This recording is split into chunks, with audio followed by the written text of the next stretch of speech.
Moi, déjà pour commencer, j'ai vraiment envie de vous remercier parce que j'ai vraiment vécu comme un cadeau ce que vous venez de nous offrir. Moi, j'aime bien dire qu'on a tendance, en tant que soignant, à transmettre 3 types de choses aux patients. On transmet des connaissances, des compétences et des expériences.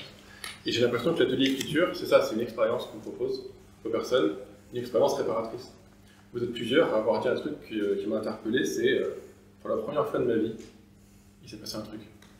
Je trouve ça cool de voir que, justement, vous avez peut-être à ce moment-là accédé à une expérience, à une qualité de groupe, une qualité relationnelle qui était peut-être sans précédent, et je trouve que c'est précieux. Donc merci aussi à vous deux d'avoir créé ça, d'avoir rendu ça possible.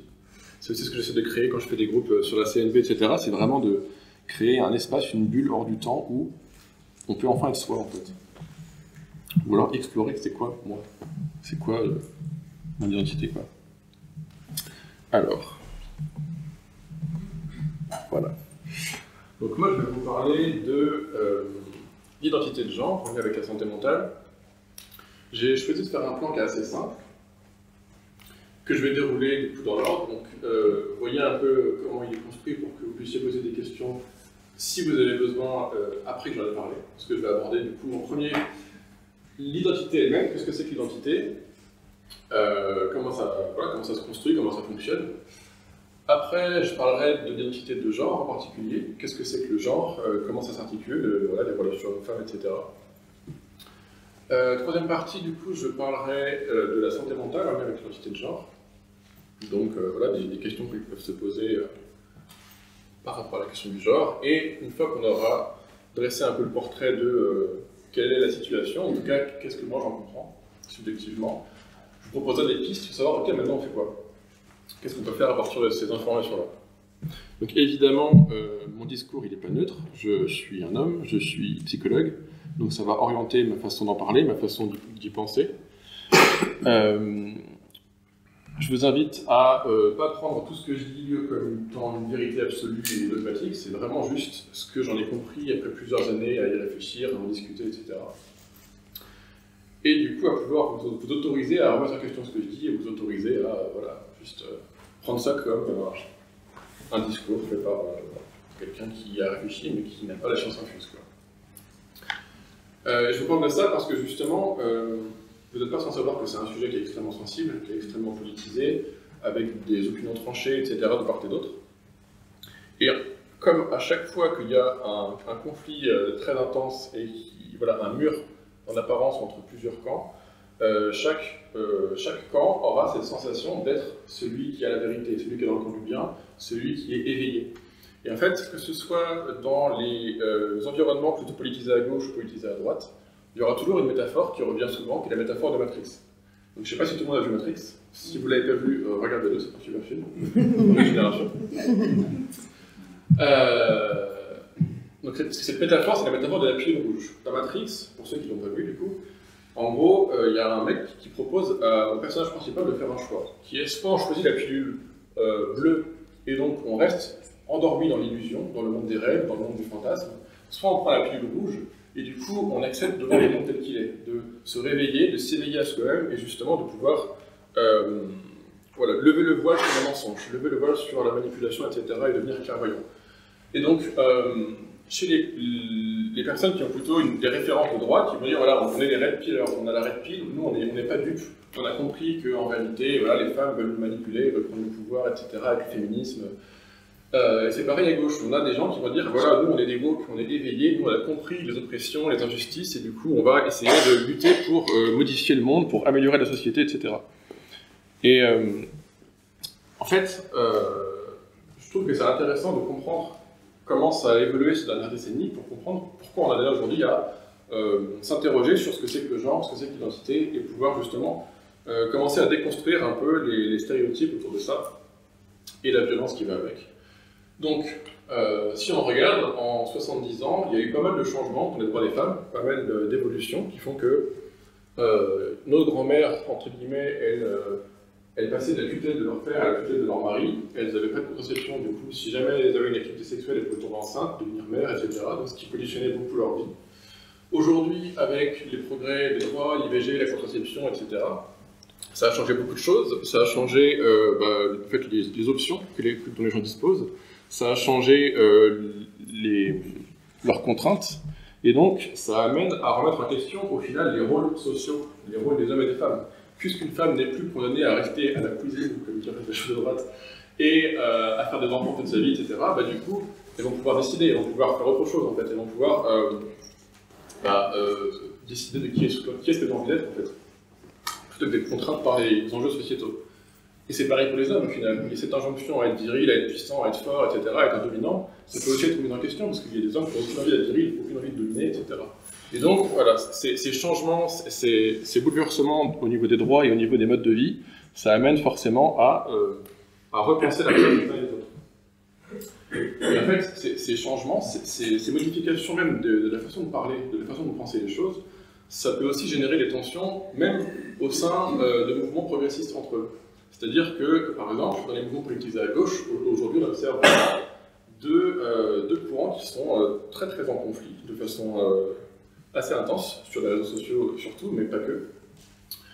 Il va y avoir ce qu'on appelle le féminisme inclusif, c'est-à-dire les personnes qui sont plutôt pour l'inclusion et la convergence des différentes luttes sociales pour les inégalités. Donc on va chercher à militer contre le racisme, contre l'homophobie, contre la transphobie, etc. Et à inclure tout le monde dans la lutte. L'idée, c'est vraiment de mettre fin aux oppressions. Et par opposition à ça, on va avoir ce qu'on appelle les TERF, en première desquelles J.K. Rowling, qui est connue pour justement être un fer de lance de ce mouvement-là, c'est justement d'être féministe, mais d'exclure les personnes trans des luttes féministes. C'est-à-dire que les TERF vont considérer que les femmes trans, en fait, c'est pas des vraies femmes, c'est juste des mecs qui portent des jupes. Et que les hommes trans, c'est pas des vrais hommes, c'est juste des personnes qui rejettent la féminité parce qu'elles en ont peur. Et du coup, ces personnes-là vont exclure les femmes trans des luttes féministes. Ça veut dire, mais non, vous n'êtes pas des vraies femmes, donc vous n'avez pas à venir dans nos cercles de parole, vous n'avez pas à militer avec nous. Vous êtes que des mecs, en gros. Ce qui génère, enfin, ce qui est perçu comme quelque chose d'assez haineux et d'assez violent pour les personnes concernées par ces luttes-là. Je précise que, quand je me suis entraîné pour cette conférence, j'avais beaucoup de mal à tenir dans 1 heure comme je m'étais fixé, donc du coup, je vais essayer d'abréger un peu pour certaines parties pour que vous puissiez partir avant 21h. Donc ça je passe, on en parlera plus tard si ça vous intéresse dans les questions, les drapeaux, tout ça, l'historique des différents drapeaux, parce que c'est secondaire on va dire, même si c'est vachement intéressant. Donc pour commencer, déjà je vais définir les termes pour qu'on sache tous de quoi on parle dans la pièce. Donc pour commencer, qu'est-ce que c'est que le sexe? Le sexe c'est quelque chose qui se réfère à la biologie du corps humain. Donc il y a plusieurs façons de définir le sexe, on va y venir après. Mais en gros, l'idée c'est qu'il y aurait deux grands archétypes binaires, le sexe mâle, qui implique d'avoir des gonades masculines, c'est un pénis, des testicules, etc., de la testostérone dans le sang, et l'archétype femelle, voilà, avec les caractères sexuels féminins, vagin, ovaire, etc. Et en fait, il se trouve que c'est pas exclusivement binaire. Dans le monde réel, il y a entre 0,05% et 1% des personnes, 1,7%, qui ne sont ni rigoureusement mâles, ni rigoureusement femelles, qui sont dans un intermédiaire. Et j'entends beaucoup de gens qui découvrent le sujet, qui vont se dire « Ah, mais c'est pas grave, ça change rien, en fait, c'est juste des erreurs de la nature. La réalité, ça reste binaire, il y a juste mâle et femelle, etc. » Sauf qu'en fait, si c'est vous qui êtes né dans cette condition-là, vous n'avez pas envie qu'on dise de vous, vous êtes qu'une erreur de la nature. Et en fait, c'est extrêmement déshumanisant et extrêmement cruel de réduire les êtres humains à ce statut d'être juste un bug biologique, etc. Et c'est pour ça que justement les personnes intersexes sont incluses dans les luttes LGBT pour justement qu'on reconnaisse leur existence, parce que officiellement dans la loi, ça n'existe pas. Sur une carte d'identité, c'est soit je suis mâle, soit je suis femelle, MF, mais j'ai pas le droit d'être autre chose. Et ça va générer beaucoup de violence, c'est-à-dire que les personnes intersexes à la naissance, souvent les médecins, ils auront tendance à prendre une décision arbitraire et à mutiler leur corps pour les faire correspondre à un des archétypes binaires, mâle ou femelle. Ils vont soit faire une vaginoplastie, une phalloplastie, sans le consentement de la personne, parce qu'évidemment, quand on a quelques mois de naissance, on n'est pas en capacité de donner son consentement, quoi. Donc, voilà, il y a plusieurs définitions possibles de ce que c'est que le sexe. 5 définitions possibles, donc les chromosomes, X, XY. Souvent, on a cette croyance un peu naïve que tous les hommes ont des chromosomes XY, toutes les femmes XX, ce qui en fait n'est pas vrai, parce que la biologie est plus compliquée que ça. On peut être très bien un homme XX, parce que du coup, il y a des mutations génétiques dans les cellules qui font que le gène STRI produit la testostérone, qui fait qu'on va devenir un homme, etc. Je passe, c'est pas très important. Voilà, on peut définir le sexe à partir des hormones dans le sang, à partir de l'anatomie. Et là où ça va nous intéresser, c'est qu'on peut aussi le définir à partir de, justement, les enjeux sociaux. Donc, le sexe social, c'est ça qu'on va appeler le genre. C'est les rôles et les statuts que chacun va prendre dans une société et ce qu'on va nous assigner, ce qu'on va jouer comme rôle, voilà, l'étiquette qu'on nous colle sur le front, quoi. Et le sexe psychologique, du coup, c'est l'identité de genre. C'est-à-dire, c'est pas tant ce qu'on m'assigne, c'est plutôt comment je me vis à l'intérieur. Quelle est mon expérience du genre intérieur, quoi. Donc, si on reste sur la question du genre, on va considérer qu'il y a deux grandes catégories. Il y a les personnes cisgenres. Donc moi, par exemple, je suis un homme cisgenre, c'est-à-dire que le genre qu'on m'a assigné à la naissance, le genre mâle, le genre masculin, correspond à comment je me vis. C'est-à-dire que ça ne me dérange pas qu'on dise que je suis un mec, ça ne me dérange pas que le genre masculin, ça me convient, voilà, c'est pas un enjeu pour moi. Ce qui fait de moi une personne cisgenre. Par contre, il y a des personnes, entre 0,1 et 2% de la population, qui, elles, justement, vont ressentir un décalage, vont ressentir un malaise par rapport au genre qu'on leur a assigné. Qui veut dire, ok, tout le monde dit que je suis un mec, mais moi ça ne me parle pas être un mec, je ne me sens pas être un mec dans mon corps. Moi ça n'a aucun sens pour moi. Et du coup, ces personnes-là ne seront pas cisgenres parce qu'il y a ce décalage, et du coup, on parlera de personnes transgenres. Donc, F2M, M2F, c'est ça, c'est F2M, c'est une personne qui a été assignée femme à la naissance, mais qui, dans sa construction, en grandissant, se rend compte que le genre féminin ne lui parle pas, et qui du coup va plutôt chercher à se reconnaître dans le genre masculin. F féminin, 2M, donc tout masculin, pour devenir masculin. Et M2F, c'est l'inverse, c'est quelqu'un qui a été assigné femme, et qui va devenir assigné homme, pardon, et qui va faire une transition pour devenir une femme dans son identité de genre et dans comment elle est perçue par les autres. Et après, évidemment, il y a d'autres identités de genre qui existent, comme l'identité non-binaire, qui consiste à justement revendiquer une appartenance ni au genre masculin ni au genre féminin, mais à quelque chose qui est soit dans un intermédiaire entre les deux, soit dans aucun des deux, juste autre chose. Le genre masculin et féminin ne nous parle pas. Donc en fait, c'est une déconstruction du genre lui-même, du concept même d'avoir des rôles sociaux assignés, qu'on devrait respecter, auxquels on devrait correspondre. Donc, juste, ça reste important de voir que pour 99% des gens, l'assignation à la naissance, ça fonctionne bien. C'est-à-dire que la plupart du temps, une personne qui a un pénis à la naissance se genrera au masculin plus tard et vagin se genrera au féminin. Mais, encore une fois, le fait qu'il y ait une minorité et qu'elle soit en petite quantité ne veut pas dire qu'elle est négligeable et qu'elle n'existe pas. Ces gens existent et en fait, il y en a plus de 60 000 en France, au minimum. Donc, pour identifier, pour pouvoir mesurer l'identité de genre dans les études, etc., dans les questionnaires qu'on peut passer, il y a des questionnaires de ce genre-là qu'on peut poser, c'est-à-dire qu'on va demander aux gens, voilà, dans quelle mesure est-ce qu'ils se vivent comme étant féminins, dans quelle mesure ils vivent comme étant masculins, et du coup, plus on va être à droite du graphique, plus du coup on va se reconnaître dans l'identité féminine, donc on va à droite, on a les femmes, et plus on va être en haut à gauche, plus on va se reconnaître dans l'identité masculine. Et donc vous voyez bien qu'il y a deux archétypes extrêmes, mais il y a aussi tout un tas d'intermédiaires. Les personnes queer, c'est ça, c'est des personnes qui se reconnaissent pas dans un archétype strict, mais qui vont plutôt naviguer entre les deux ou se reconnaître dans un intermédiaire, quoi. Est-ce que niveau rythme, ça va pour l'instant? Ok. Une confusion qui est extrêmement fréquente aussi, c'est de confondre l'identité de genre et l'orientation sexuelle. C'est-à-dire qu'on va considérer que, en fait, on a des heuristiques, des raccourcis de la pensée, alors je développerai ça après, qui consistent à vouloir se simplifier la vie et dire, ah bah, un mec qui est un peu efféminé, il doit être homosexuel, c'est pour ça en fait qu'il est efféminé. Et du coup, on va considérer que l'attitude d'une personne, l'expression de son genre, nous renseigne sur son orientation sexuelle, ce qui n'est pas forcément le cas. On peut être une femme trans et être attirée par les hommes ou par les femmes, ou par aucun des deux d'ailleurs, ça dépend des gens. Et donc, voilà. Et surtout, l'identité de genre, ce que je vis à l'intérieur de moi, n'est pas forcément la même chose que ce que les gens vont voir. C'est-à-dire que, par exemple, une personne trans qui est en début de transition, imaginons qu'une personne assignée femme qui fait une transition pour devenir un homme, au début de la transition, cette personne a été assignée femme toute sa vie, donc elle va ressembler à une femme. Sauf que ce qu'on voit, ce à quoi elle ressemble, n'est pas forcément la même chose que ce qu'elle vit à l'intérieur d'elle-même. Et c'est ça qui peut générer de la dysphorie et un décalage. C'est justement qu'on va être ramené à une case en permanence, alors que cette case ne fait pas sens pour nous, quoi. Ce qui peut être assez violent. Donc, première partie, qu'est-ce que c'est que l'identité? Donc, j'ai été à l'essentiel, hein. L'identité, c'est vraiment ce que je considère comme étant la même chose que moi. C'est ce pourquoi je me prends, en fait. C'est-à-dire que ça peut être mon corps, voilà, je suis mon corps, mes émotions, mes pensées, les rôles que je joue. Voilà, je me prends pour un psychologue, je me prends pour quelqu'un qui fait une conférence, c'est qu'un rôle en fait, c'est qu'une fiction, mais si j'y crois, si je m'identifie à ce rôle, du coup, si on attaque les psychologues, genre si on écrit une tribune sur Facebook pour critiquer les psychologues, si je m'identifie à l'étiquette du psychologue, je me sentirais visé, je me sentirais peut-être blessé. Alors qu'en fait, je suis libre de ne pas m'identifier au rôle de psychologue. Et voilà. Quand on s'identifie à quelque chose, souvent, justement, ça va impacter notre vie, en fait. Tout à l'heure, je voulais dire un truc, d'ailleurs, je ne sais plus c'était quoi, par rapport à ça. Mais voilà. Oui, si, voilà. Quand on vit un traumatisme, en fait, les traumatismes vont souvent s'ancrer dans le cerveau sous forme de croyances négatives sur soi. Par exemple, toutes les croyances du genre je suis nul, j'ai aucune valeur, je ne mérite pas d'être aimé, etc. C'est des croyances auxquelles je m'identifie en fait. Je ne m'en rends pas forcément compte, c'est pas forcément volontaire. Mais en fait, ça va nous handicaper parce que fusionner avec ces croyances-là, fusionner avec le fait d'être nul, nul égale Robin, et ben ça va nous empêcher de faire des choses où on n'est pas nul.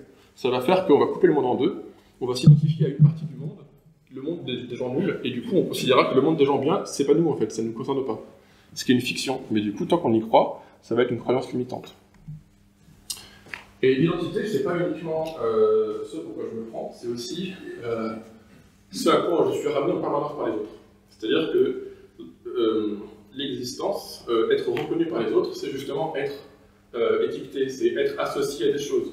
Dans les relations humaines, on passe notre temps en fait, à se juger les uns les autres et à se foutre des étiquettes sur le front. C'est normal, le cerveau marche comme ça. Le cerveau a besoin de repères, le cerveau a besoin d'organiser la société, etc., et de se créer une représentation des gens. Et du coup, par exemple, quand quelqu'un arrive sur Terre, son entourage va lui faire tout un tas d'injonctions, du genre, ben voilà, t'es un garçon, tu dois pas pleurer, t'es une fille, tu dois jouer à la dinette, tu dois être gentille. En fait, tout ça, c'est juste des croyances, des habitudes qu'on nous fout dans le crâne, jusqu'à ce que ça finisse par s'implanter, on l'introjecte et que ça devienne notre identité, en fait. Mais c'est juste des fictions. On n'est pas obligé de dire aux garçons de ne pas pleurer. Par contre, on le fait. La société, en fait, nous conditionne à prendre des rôles plus que d'autres. Et les projections, c'est pareil. C'est-à-dire que quelqu'un qui va dire « Ah bah, lui, il ressemble vachement à son père, etc. Il est sûr qu'il va être fort comme lui, ou au contraire, il est chiant comme sa mère, etc. » Bah, c'est pareil. En fait, on va projeter des choses, on va faire des analogies, des associations qui font que la personne finira par être foutue dans un rôle et elle y sera enfermée par les contraintes, par les choses qu'on va lui rappeler en permanence.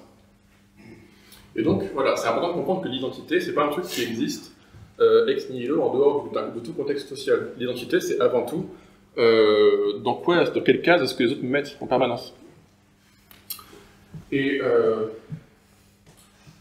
on pourrait trouver que justement, il y a cette phrase qu'on entend souvent qui est justement, il ne faut pas juger. Et je trouvais ça super, et je trouvais ça vachement juste, justement, cet espace que vous avez créé à l'atelier écriture où on peut s'autoriser pendant un temps à ne pas se juger et à ne pas juger les autres. Et c'est précieux d'avoir accès à un espace comme ça. Si c'est précieux, c'est parce que c'est super rare en fait comme espace. Parce que la plupart du temps, on juge tout le temps. Et tout le monde nous juge en permanence. Parce que, en fait, un jugement, c'est une façon de se créer un repère. C'est une façon de pouvoir avoir une vision du monde simplifiée pour pouvoir agir. Parce que le cerveau, son job, c'est d'agir.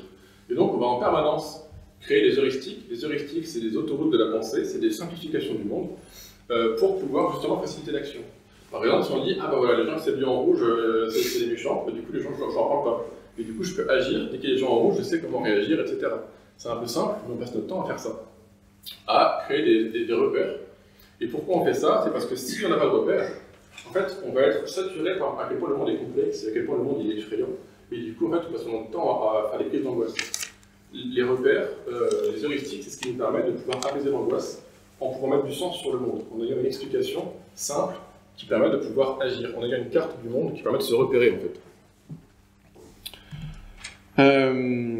Et donc, l'identité, elle va avoir des enjeux qui seront différents selon les âges de la vie, parce que justement, on n'aura pas le même niveau d'autonomie par rapport aux croyances, par rapport aux injonctions, etc. Donc, quand on est enfant, souvent, je me rappelle comme ça que quand j'étais enfant, mon père, il m'avait transmis une sorte de vision négative sur les gens du voyage. Il disait, bah, les gens du voyage, c'est des voleurs, c'est des très malhonnêtes, etc.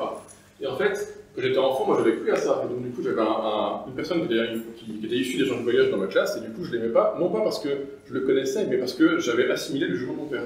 Sauf que plus tard, je me suis rendu compte, j'ai discuté avec des gens qui étaient super sympas, qui étaient issus des gens du voyage, et je me suis rendu compte que mon père avait dit des grosses conneries. mais que je l'avais cru. Parce que c'était mon père, et que mon père avait forcément la vérité, vu que c'est mon papa. Et du coup, bah voilà, j'étais en conflit avec ce gamin, alors qu'en fait, il ne m'avait rien fait de mal. Mais par contre, il n'était pas dans le cadre de mon père, en fait.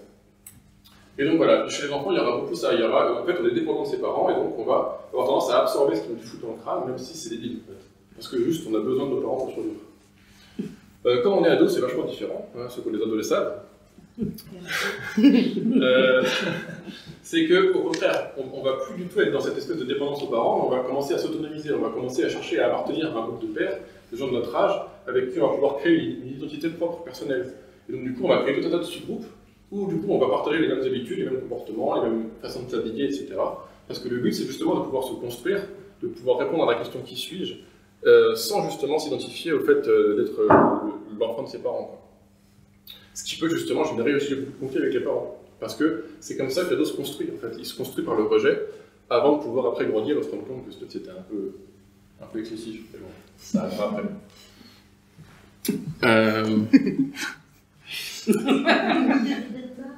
Le nombre de Dunbar, je me suis dit, j'en parlerai pas parce que sinon j'aurais pas le temps, mais si tu veux, j'en parle.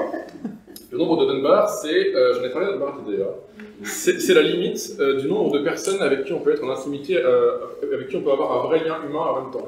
Le cerveau humain, il a des limites, ce qui fait qu'au-delà de 150 personnes, il ne pourra plus avoir un vrai lien authentique avec les gens, il va commencer à mettre les gens dans des cases. Il ne va plus dire « je suis intime avec telle et telle personne », il va dire « voilà, j'aime bien les footballeurs par exemple ». C'est-à-dire qu'on fout tous les gens dans une même case et on va rentrer en lien avec cette case, qui est une fiction. Mais c'est une façon de pouvoir augmenter la quantité de gens avec qui on est en lien. On va dire, ah, les youtubeurs ceci, les gens sur Twitter cela, etc. C'est juste une façon de se simplifier la vie pour pouvoir continuer à penser le monde, parce que sinon il y a trop de variables, trop de données, c'est trop complexe. Et du coup, on sature en fait. J'aime bien le concept d'adolescent, parce que y a un truc humoristique que j'entends souvent en ce moment qui dit que en Occident, on atteint l'âge adulte vers 35 ans. Et je trouve que c'est pas si faux que ça. Pour dire que justement, on voit beaucoup dans les enjeux identitaires à cet âge-là, en gros entre 18 et 30 ans, quoi, cette volonté de trouver un combat à mener, de trouver une quête, de trouver une lutte pour laquelle on va pouvoir jouer le sauveur. Et dans tous les bords politiques, hein, il y a ça. Et donc c'est intéressant de voir justement comment se construisent ces luttes, souvent en désignant un ennemi, en désignant les vieux qui sont cons et qui n'ont rien compris, et où on va faire mieux qu'eux parce que nous on est jeunes et qu'on est intelligents. Et du coup, voilà, ça dure qu'un temps, hein, c'est une phase, mais elle est nécessaire, on va tous retourner par là. Enfin, moi le premier. J'en suis un peu encore là déjà. L'âge adulte, c'est quelque chose où en théorie, je dis bien en théorie, on est censé avoir davantage de recul et d'expérience, mais en fonction de ce qui nous arrive dans la vie, on peut quand même avoir des vulnérabilités et éventuellement faire des choses au nom de cette quête identitaire qui peuvent se révéler assez catastrophiques, voire dangereuses, comme justement cette influenceuse à droite, Zana Samsonova, qui était une influenceuse russe, militante végane, qui pendant des années s'est nourrie exclusivement de fruits et de graines, et qui du coup est décédée de malnutrition. Mais au moins, elle avait des vues sur Instagram. Mais par contre, à quel prix, quoi. Et donc voilà, l'idée c'est que parfois, en fait, la quête identitaire est tellement importante et tellement fondamentale dans un monde où on est connecté à la terre entière sur Internet, que du coup, il y a une sorte d'incitation passive à se démarquer et à aller plus loin que les autres, à être dans l'extrême pour justement exister et ne pas être dans le troupeau. Au risque en fait, de se mettre en danger, quoi. Et donc, c'est important d'être vigilant aussi à dans quelle mesure voilà, les gens qui sont en quête identitaire peuvent se faire du mal. Est-ce que vous sauriez identifier sur cette image quel est le mâle et quelle est la femelle? C'est une espèce d'oiseau qui s'appelle le républicain social. Là, c'est la femelle. À gauche, la femelle. Ouais. Tu vois? Ouais, parce que ça. Je suis sûr c'est l'inverse. Parce que en fait, je suis sûr c'est l'inverse. Ah voilà. C'est une heuristique intéressante. Je surveille. Parce qu'il y en a un qui semble plus grand que l'autre, et je pense que dans notre conception sociale, les plus grands c'est les hommes, et du coup je pense que c'est l'inverse. C'est une heuristique qu'on a tous. Les hommes sont au moins 10% plus grands, 10 cm plus grands que les femmes. Sauf que le républicain social est une espèce d'oiseau qui n'a aucun dimorphisme sexuel d'apparence visible par l'œil humain. Donc en fait, on ne peut pas savoir quel est le mâle et quelle est la femelle. On peut juste se raconter des histoires en fonction de nos heuristiques. Mais la vérité, c'est qu'on ne peut pas savoir, en fait. Et donc, voilà. Le dimorphisme sexuel, c'est ça. C'est quand, dans une espèce animale, le mâle et la femelle ont une apparence différente. C'est quelque chose qui est très visible avec les pans, par exemple. Les pans, ils ont une énorme queue pour pouvoir se la péter, pour pouvoir choper les femelles. C'est invisible avec le républicain social.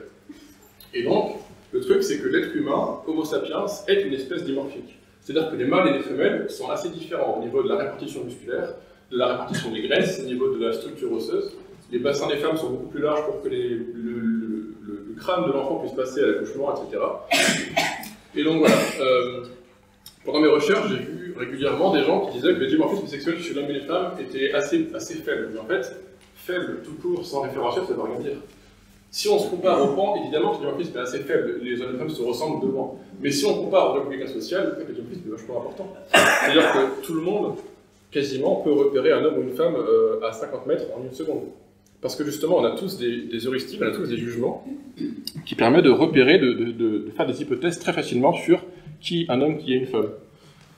Et les chercheurs en psychologie évolutionnaire, donc, qui cherchent à comprendre un peu la psychologie humaine à la lumière de la théorie de l'évolution, ils ont tendance à dire que la fonction du genre, c'est ça. Le genre, initialement, ça sert uniquement à pouvoir repérer très facilement où sont les mâles, où sont les femelles. Je vais expliquer après, mais du coup, par exemple, là, qui est le mâle, qui est la femelle, qui est l'homme, qui est la femme? Est-ce que vous avez une idée? Quand on connaît des dessins animés, oui. Ouais. Effectivement, tout le monde a vu Wall-E. Mais en fait, c'est assez facile d'identifier, parce que souvent, on a des heuristiques qui nous amènent à dire, voilà, à gauche, elle est plutôt toute en rondeur, elle a l'air toute douce, etc. Alors qu'à droite, le robot, il est un peu tout cubique, tout sale, on dirait qu'il a travaillé dehors, etc. Ça doit être un mec. Il crâne, il se lave pas, c'est sûrement un mec. Et voilà, en fait, ça, c'est des heuristiques, c'est des autoroutes de la pensée qui, justement, nous servent à juger en permanence, en quelques secondes. Oui. Et comment on pourrait faire la différence entre les heuristiques et les stéréotypes, du coup? Je dirais que c'est la même chose. Je dirais que les stéréotypes, c'est des heuristiques, en fait. C'est juste des manières de pouvoir juger très facilement et de repérer qui est qui très facilement. Et le problème d'une heuristique, c'est que c'est pas la réalité, en fait. Mais j'en parlerai. Peut-être j'en ai parlé avant, en fait. Oui, t'en as parlé. Ouais. Non, mais je sais plus, en fait. En gros, une heuristique, c'est une carte, une manière de se repérer en cartographiant le monde. Mais évidemment, la carte n'est pas le territoire. Notre cartographie n'est pas le réel. Et du coup, souvent, quand on utilise des heuristiques, des fois, on va se tromper, en fait. Et si on oublie ça, on va rentrer dans une vision dogmatique où on ne doute plus et où, du coup, on va chercher à imposer ces cases dans la tête à la réalité. Sauf que la réalité, elle s'en fout de nos cases. La réalité échappe à notre contrôle, quoi. Donc voilà. En psycho-évo, on considère que les heuristiques sur le genre, ça sert à pouvoir repérer les partenaires sexuels potentiels avec qui on pourra faire des bébés, à repérer qui sont les compétiteurs potentiels, qui sont les rivaux à évincer, et éventuellement, quand on a une femme surtout, qui sont les agresseurs sexuels potentiels, qui peuvent justement être dangereux pour nous et dont on devrait se protéger. Ce qui fait que par exemple, quand on croise une bande de mecs dans la rue, on va changer de trottoir pour éviter de se mettre en danger, en fait. C'est pas un jugement basé sur la volonté de stigmatiser ou de discriminer, c'est un jugement basé sur le fait de vouloir se protéger et de se sentir en sécurité. Ce qui est la fonction première d'un jugement, créer de la sécurité. Et du coup, ces jugements, ces heuristiques qu'on a tous été conditionnés à avoir dans notre société, c'est ce qui va générer parfois une perturbation, un malaise face à des personnes qui ont une expression de genre ambiguë, comme Conchita Wurst. C'est-à-dire que ça va lui faire bugger le cerveau. C'est une personne qui a l'air d'avoir les cheveux longs comme une femme, mais par contre, il a la barbe comme un mec. Mais du coup, quelle case je vais utiliser, je ne comprends pas. Et du coup, ça perturbe notre sentiment de sécurité, ça peut générer un stress. Parce que justement, on se rend compte que nos heuristiques ne nous permettent pas de comprendre le monde et de se sentir rassurés. Et donc, on va chercher à investiguer, à dire « Ah, je suis sûr que c'est un mec, parce que ceci, cela, etc. » On va chercher à trancher pour pouvoir utiliser notre putain de case. T'as sorti un gros mot. Oui, bon. C'est pas le seul. Non, mais en fait, je dis putain de cases parce que en fait, les cases, c'est ça aussi qui va générer beaucoup de souffrance. C'est-à-dire que quand on réduit les gens à des cases, quand on regarde par exemple au collège ou au lycée, enfin surtout au collège, beaucoup de violences sont des violences liées au sexisme. En fait, ce sont des violences liées au fait que les hommes ne sont pas assez masculins, que les femmes ne sont pas assez féminines. Et du coup, en fait, on va se violenter les uns les autres parce que justement, on cherche à ramener les gens dans les cases, en permanence.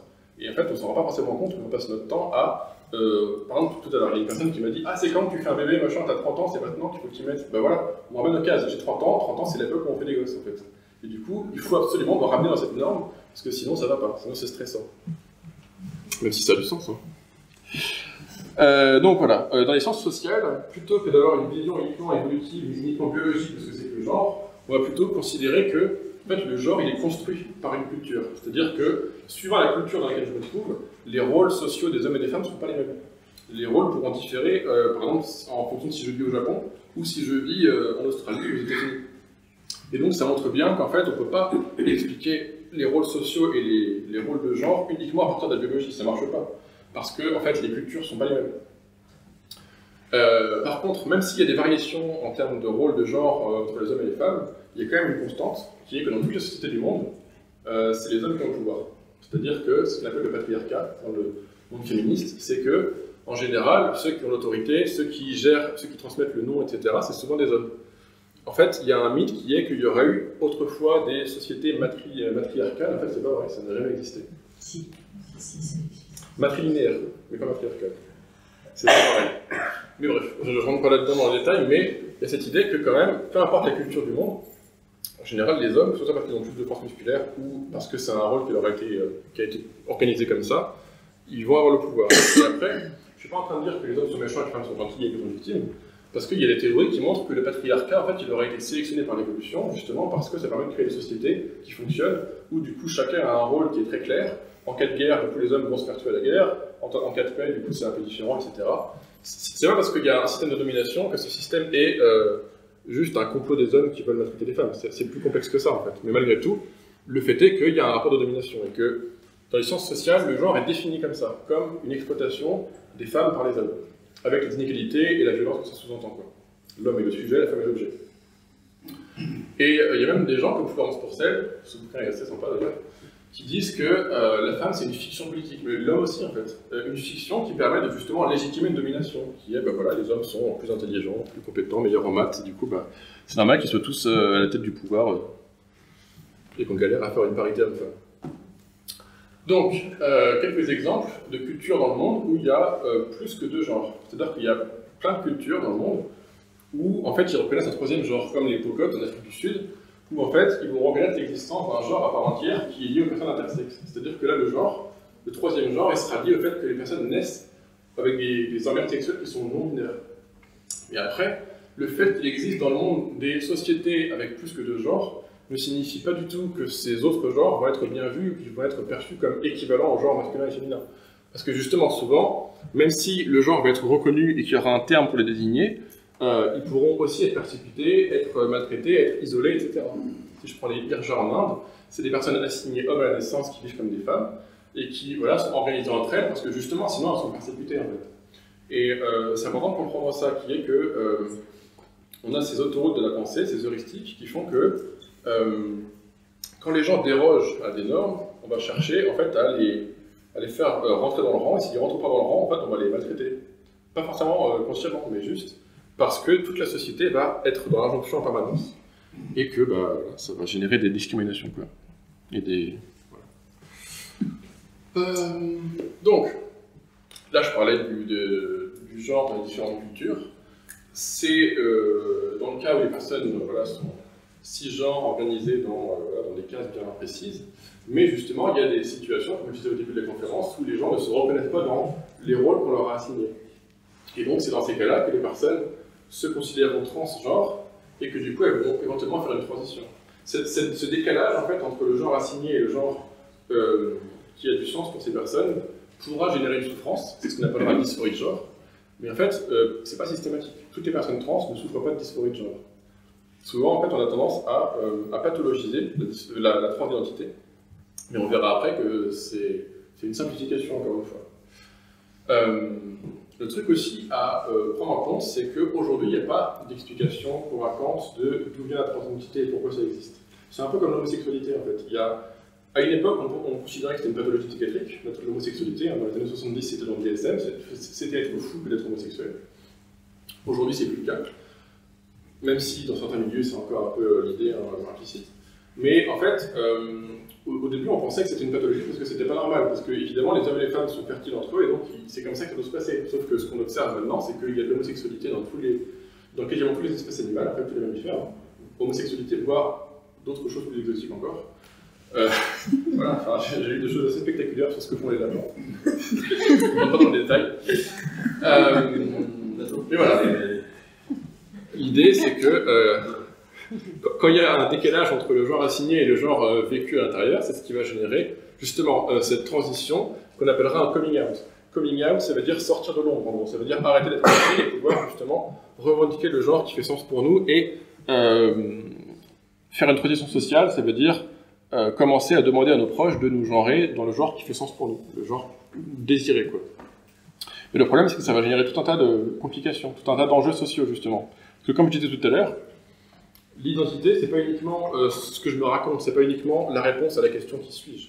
L'identité, c'est aussi les cases dans lesquelles on met les choses, les étiquettes que les gens vont coller sur le visage en permanence. Et le problème d'une transition de genre, c'est que, ok, moi je me genre différemment, mais peut-être que les gens autour de moi n'auront rien à faire de ma transition, et en fait ils continueront à me genrer au genre assigné à ma naissance. Et ça va générer tout un tas de conflits. Justement parce que aujourd'hui on ne considère plus que la transidentité c'est une pathologie psychiatrique. Ça fait pas longtemps. En fait, si j'en parle aujourd'hui, c'est aussi parce que je vois bien à quel point on est souvent assez peu informé sur l'état de la connaissance et sur les changements des lois, etc. C'est-à-dire que pour beaucoup de gens, en fait, ça n'existe pas. Pour beaucoup de gens, distinguer le sexe et le genre, déjà, ça n'existe pas, en fait. Alors que, en fait, les textes de loi changent au fur et à mesure. Et donc, depuis quelques années, dans le monde, on ne considère plus qu'être trans, c'est être un malade mental, ce qui était encore le cas avant. Le truc, par contre, c'est que même si officiellement dans les lois, c'est plus considéré comme étant une pathologie psychiatrique, il y a quand même un peu toujours cette espèce de psychiatrisation de la transidentité. On attend des gens qui souffrent, on attend des gens qui soient malheureux pour pouvoir justifier qu'ils aient besoin de soins, qu'ils aient besoin de faire une transition, qu'ils aient besoin d'hormones, etc. Et du coup, il y a une sorte de pression sociale à devoir montrer qu'on va pas bien pour pouvoir justement recevoir de l'aide des soignants, quoi. D'ailleurs, il y a même une sorte d'incitation à mentir pour bénéficier d'une ALD, c'est-à-dire que sur un site que j'ai regardé tout à l'heure, sur justement comment accompagner les parcours de transition des personnes trans, il y a cette idée qu'on suggère aux gens de mentionner un maximum d'actes de prestation médicale, de dire voilà, je me sens mal, je souffre, je veux faire une opération, etc. Même si en fait ils ne la feront pas, mais c'est que ça permet de justifier d'avoir une aide pour pouvoir justement faciliter la transition et limiter justement la violence de leur entourage, de la société, qui va tout le temps les ramener à leur genre d'assignation et les discriminer parce que justement ils ne correspondent pas aux cases que la société a pensées pour eux, quoi. Donc, il y a quelques termes que je voulais éventuellement aborder. Donc, l'essentialisation, c'est quand on réduit une personne à ce qu'on considère comme essentiel chez elle. Donc, ce que les personnes trans en général détestent, c'est qu'on les ramène tout le temps à une dimension biologique de leur corps. C'est-à-dire, une femme trans, on va dire non, t'es pas vraiment une femme, t'es juste un mec qui porte des jupes.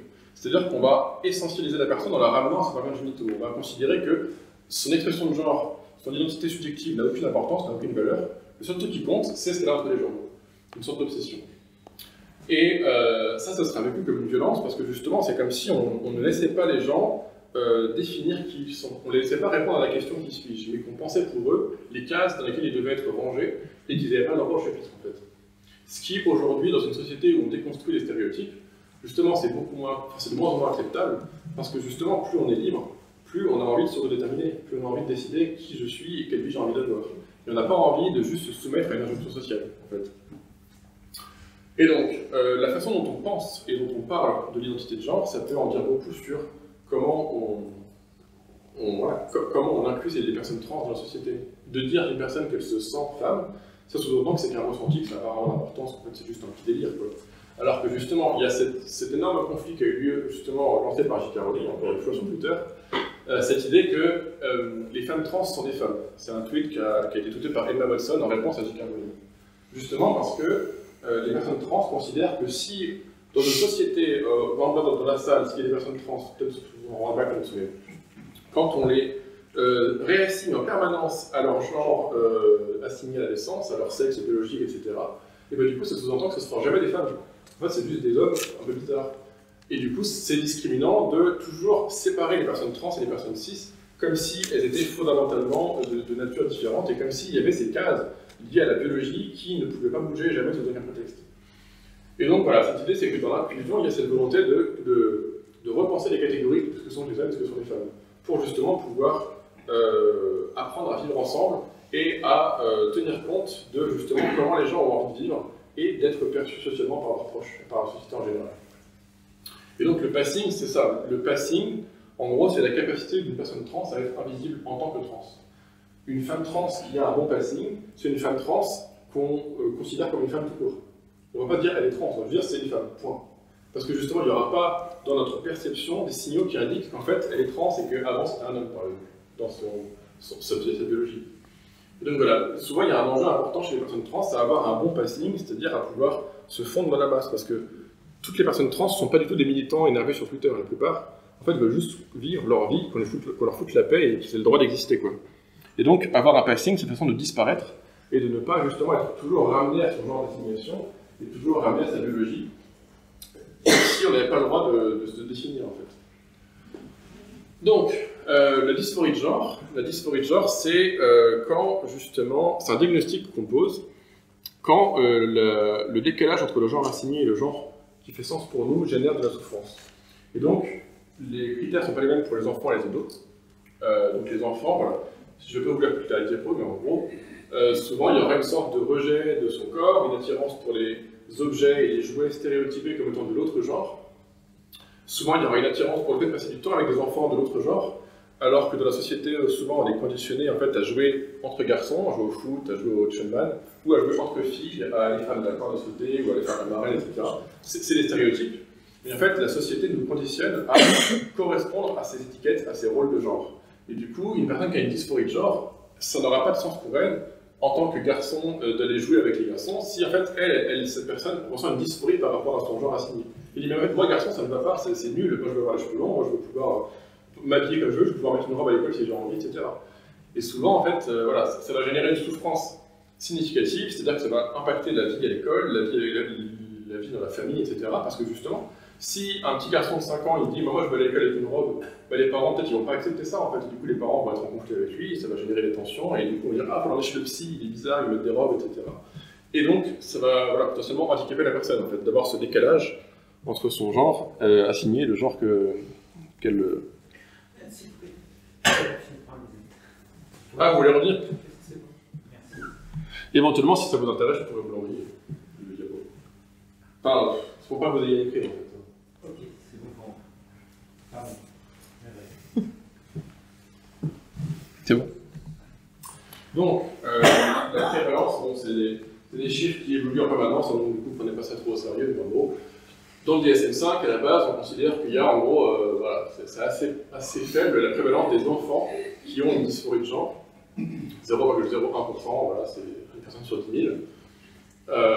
L'idée aussi à comprendre, c'est que les enfants trans, les enfants qui ont cette dysphorie de genre, qui souffrent de ce décalage, et ben en fait ça va en faire des proies faciles pour le harcèlement, pour les conflits, ça va en faire des personnes qui sont en minorité, qui du coup vont avoir du mal à socialiser parce que du coup les autres camarades vont les rejeter dans cette non-conformité aux rôles sociaux qu'on lui a prescrits, etc. Et donc une personne qui est isolée, qui a du mal à entrer en lien, qui a du mal à socialiser, ben, du coup c'est une victime beaucoup plus vulnérable en fait. De violence, de groupe, etc. Quoi. Y compris avec les parents et conflits avec les parents. Il y a des études qui disent que quand il n'y a pas de transition sociale, que la dysphorie chez les enfants a tendance à passer avec le temps, dans un certain nombre de cas, mais encore une fois, c'est un chiffre à prendre avec des pincettes parce que les études changent en permanence et que du coup la compréhension qu'on a du phénomène change. Donc voilà, c'est juste un titre indicatif. Quoi. Chez les ados et les adultes, les critères sont un peu différents. Mais c'est un peu quand même le même pattern, c'est que voilà, il y a un peu deux façons différentes, je trouve, d'investir la tranche d'identité. C'est soit sur la base d'un rejet du genre qui nous a été assigné, du genre voilà, je veux pas être un mec ça ne va pas, j'ai pas envie d'être plein de poids, j'ai pas envie d'être plein de muscles, etc. Ça ne me convient pas, et du coup je veux surtout pas être comme ça. Donc je vais faire des choix, je vais modifier mes façons de m'habiller, etc. pour ne surtout pas être perçu comme un homme parce que ça ne va pas.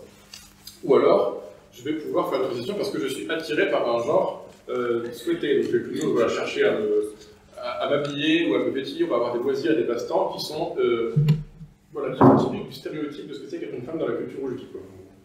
Encore une fois, les genres hommes-femmes, les rôles prescrits, c'est un ensemble de stéréotypes. C'est jamais un truc, c'est jamais la nature d'une femme que de faire de la danse. C'est juste une habitude dans une société donnée que d'assigner aux femmes la danse, quoi. Par exemple. Donc pareil, encore une fois, l'élément important, c'est la détresse clinique. Ça sert à... Enfin, la transidentité en elle-même, le décalage entre le genre assigné et le genre désiré n'est pas en soi une souffrance. Il y a des gens qui n'en souffrent pas du tout, qui vivent très bien, et qui juste changent d'identité, et voilà, ça leur va. C'est quand il y a une souffrance qu'on parle de dysphorie de genre. Et donc, dans la prise en charge de la dysphorie de genre, de la souffrance liée à ce décalage, il y a un peu deux écoles. Il y a ce qu'on appelle l'approche affirmative de réassigner. Du coup, La personne arrive en clinique de genre et dit voilà, je suis trans et du coup j'ai besoin qu'on m'aide à faire une transition. On dit ok, t'es trans, du coup on va t'aider à faire une transition. Est-ce que tes parents sont d'accord? Est-ce que ou si la personne est majeure, c'est pas besoin de change. En gros, il y a cette idée que d'abord, la première étape, ce sera une transition sociale, ce sera de pouvoir commencer à parler avec notre entourage de notre identité de genre, de notre transidentité, et commencer à être assigné par nos proches dans le genre désiré, donc changer de pronom, changer de prénom, voilà. Pensez pour Arlène. La deuxième étape, ce sera une transition hormonale, c'est-à-dire que les hormones de réassignation sexuelle, donc par exemple, si je suis un homme et que je veux faire une transition et devenir une femme, je vais prendre des oestrogènes qui vont modifier mon corps, ça va modifier la répartition des graisses, ça va modifier ma musculation, etc., ça va modifier éventuellement ma voix, etc. Et l'idée, c'est que le but de l'affirmation de réassignation, c'est de réduire la dysphorie, c'est de réduire la souffrance liée au décalage entre le genre assigné et le genre désiré. Donc évidemment, dans les conditions idéales, ces différentes étapes, elles se font à condition que ça améliore l'état de santé de la personne, qu'elle est de mieux en mieux, qu'elle est plus heureuse, sinon ça n'a aucun sens. Et donc voilà, si la transition sociale et hormonale améliore l'état de la personne, du coup on pourrait éventuellement après envisager une transition chirurgicale et de faire des opérations pour faire mieux correspondre le corps de la personne à son genre désiré. Donc par exemple, si je suis une femme trans, je vais peut-être affiner ma mâchoire pour que ce soit plus ronde, arrondie, je vais modifier mon nez pour que mon visage ressemble davantage à un visage féminin. Parce que, je ne sais pas si vous... Enfin, de toute façon, on le voit intuitivement, mais il y a des visages typiquement masculins et féminins. Ce pas les mêmes structures osseuses, quoi. Et l'autre approche, c'est l'approche de l'attente vigilante. C'est-à-dire plutôt que de considérer qu'il faut absolument faire une transition tout de suite, maintenant, etc., et on s'en fout des conséquences, on va plutôt proposer à la personne de voir si on peut réduire la dysphorie de genre sans faire de transition pour autant. C'est-à-dire de comprendre quel est le sens de cette dysphorie, dans quel contexte elle s'inscrit, qu'est-ce que ça signifie pour cette personne d'être transgenre, etc., pour mettre du sens ensemble. Et parfois, quand justement on met du sens, la personne va pouvoir s'interroger et voir d'où ça vient, qu'est-ce qu'il y a derrière. Est-ce que la dysphorie est la cause de ma souffrance ou juste un symptôme, une manifestation d'une souffrance qui était déjà là avant et qui a juste pris ce mot-là et cette forme-là. Et donc l'idée aussi à comprendre, c'est qu'il y a plein de parcours différents, il n'y a pas de normes dans quelles sont les étapes différentes d'une transition. Il y a des gens qui vont juste faire une transition sociale, des gens qui vont faire une transition hormonale, et en fait il y en a qui voilà, ça va dépendre à chaque fois. C'est chaque personne qui va justement apprendre à se définir et à vivre comme elle l'entend. Le truc aussi qu'on observe maintenant, c'est que à notre époque, il y a un phénomène sans précédent qui est que la population accueillie dans les cliniques de genre a changé. C'est-à-dire qu'auparavant, c'était essentiellement des enfants, des petits garçons, plus que des filles, qu'on accueillait, alors que maintenant, on observe beaucoup plus d'adolescents qui viennent consulter parce que justement, il y a ce malaise par rapport à l'identité de genre, etc. 4400%, c'est ce qui fait qu'on passe de 0,001% à 2% des adolescents qui se déclarent trans dans les collèges et les lycées. Et donc, forcément, ce changement de chiffre, ce bouleversement, ça amène les gens à s'interroger de comment ça se fait que le type de population qu'on accueille est différent. Donc la première explication qu'on peut imaginer, c'est justement celle de la sortie du placard. Un peu comme à l'époque où on a arrêté de maltraiter les enfants qui étaient gauchers pour qu'ils soient droitiers, ou qu'on a arrêté de maltraiter les homosexuels parce qu'ils étaient considérés comme des fous. Et du coup, l'homosexualité, par exemple, on voit que depuis le jour où ça a été dépathologisé en 70, du coup, de plus en plus, la société accepte l'homosexualité comme étant un truc normal, un truc tout à fait ok, et qui n'a rien de stigmatisant, de péjoratif. Et donc, on pourrait se dire que peut-être la transidentité, c'est pareil, c'est-à-dire que maintenant, c'est de mieux en mieux compris, de mieux en mieux accepté, et que c'est pour ça que, naturellement, il y a de plus en plus de gens qui se déclarent trans, parce que ils ont moins peur d'être persécutés pour ça, quoi. Sauf que, ce qu'on observe aussi, c'est que c'est surtout les ados, en fait, qui font des demandes de transition. C'est pas tant les adultes. Et donc, il y a cette dame, Dr Littman, qui a élaboré une théorie pour expliquer pourquoi, aujourd'hui, c'est beaucoup d'ados qui ont augmenté leur demande de transition de genre. Et donc, elle a élaboré un nouveau diagnostic qui n'est pas encore reconnu vraiment par la psychiatrie, mais qui a le mérite d'exister, on va dire. Ça s'appelle la dysphorie de genre à déclenchement rapide. C'est-à-dire que la différence de la dysphorie classique, qui souvent commence dès l'enfance, cette dysphorie-là, en fait, elle commencerait à l'adolescence sans signe dans l'enfance, observable par les parents ou par les proches. Et donc, l'explication, on va dire, la plus intuitive pour comprendre ce phénomène, ce serait de dire que c'est un phénomène social. Ce serait lié à la présence des ados sur les réseaux et à ce qu'on peut... ça, on peut être exposé sur les réseaux sociaux. Et donc, pour comprendre ce que c'est qu'un phénomène social, voilà, je trouve que l'analyse Spinner, c'est assez révélateur. En 2017, il y a le Dr. Osman qui a fait une vidéo en France, il y a plein d'influenceurs YouTube qui ont fait des vidéos sur le Unspinner. Et du coup, on observe que sur les courbes de demande de recherche et d'intérêt sur le Unspinner, voilà, en 2017, ça intéresse tout le monde, et après tout le monde s'en fout. Donc typiquement, c'est ça. Un phénomène social, c'est un phénomène où, pendant une période, il y a une sorte de contagion mimétique entre les cerveaux des gens. Tout le monde déjà dans un spinner, tout le monde joue avec un cours d'écrit, etc. Même moi, j'en ai un dans mon bureau. Et par contre, au bout de 6 mois, en fait, il est revenu au spinner, on n'a plus rien à foutre. En fait, parce que c'est juste un jouet, et voilà, on a joué avec, on est content, on a pas d'autre chose. En fait. On a même le droit de jouer avec. Oui, si vous voulez, je le reviendrai sur mon bureau. Ouais. J'en ai 2. Donc voilà, un phénomène social, c'est un phénomène où on est influencé les uns par les autres, quoi. Et donc, on pourrait penser ce phénomène de dysphorie rapide chez les ados comme un phénomène social. Parce qu'on voit bien que, voilà, à la base, c'est des enfants qui sont devenus dysphoriques. Maintenant, c'est surtout des ados qui font des demandes, et surtout de manière exponentielle. Et c'est surtout des jeunes femmes, en fait, qui font des demandes, d'après les statistiques. Et donc, on pourrait se dire, voilà, quand même, c'est intéressant d'observer que plus le temps passe, entre 2004 et aujourd'hui, plus les recherches sur l'homosexualité diminuent, plus les recherches sur la transidentité augmentent. Je dis, mais est-ce qu'il n'y a pas un truc intéressant à comprendre autour de ça? On peut ne pas être d'accord avec ça, c'est vraiment juste une lecture possible du phénomène, de dire que, en fait, voilà, en 2007, il s'est passé un truc, c'est qu'il y a eu la sortie du premier iPhone. 2007, c'était il y a 15 ans, 15-20 ans.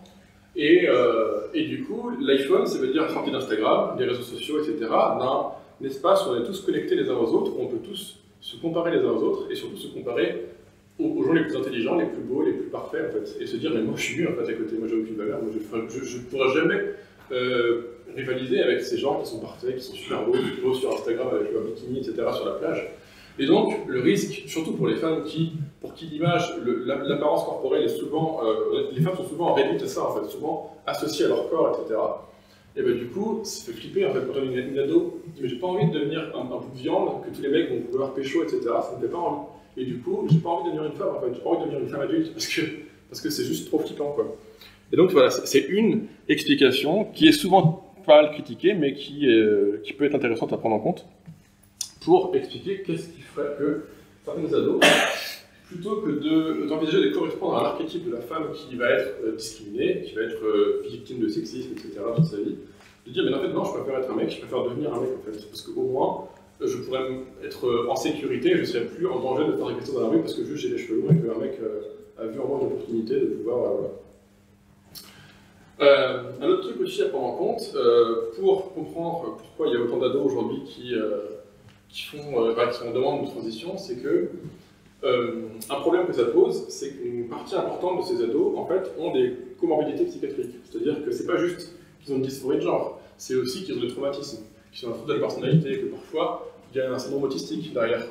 Et du coup, ça pose la question de est-ce que la souffrance de cette personne est causée par la dysphorie, ou qu'elle est causée par tout un tas de facteurs complexes, mais que l'explication de la dysphorie permet d'avoir une solution en tête, de dire bah, ok, si c'est ça mon problème, alors j'ai une solution qui est je fais une transition sociale, peut-être j'irai mieux. Peut-être je serai plus heureux si je fais une transition de genre. Sauf qu'en fait, en général, en psychiatrie, quand on fait les choses bien, on ne se contente pas d'avoir une explication monolithique pour expliquer la souffrance des gens. On envisage plusieurs hypothèses, plusieurs explications différentes. C'est ce qu'on appelle un diagnostic différentiel. C'est-à-dire que quand on a un diagnostic, c'est-à-dire une étiquette, une case, c'est comme ça un diagnostic, on va aussi parfois chercher à dire, mais ok, est-ce qu'il n'y a pas d'autres informations à prendre en compte dans le contexte dans lequel cette personne vit, pour mettre du sens sur sa souffrance et pour comprendre d'où ça vient. Et il y a des cliniciens qui ont le sentiment, quand ils accueillent des populations d'ados, etc., que, en fait, certains adolescents trans ont un peu le même profil et les mêmes symptômes que des personnes du même âge, qui ont les mêmes troubles psychiques, mais qui n'ont pas de dysphorie de genre.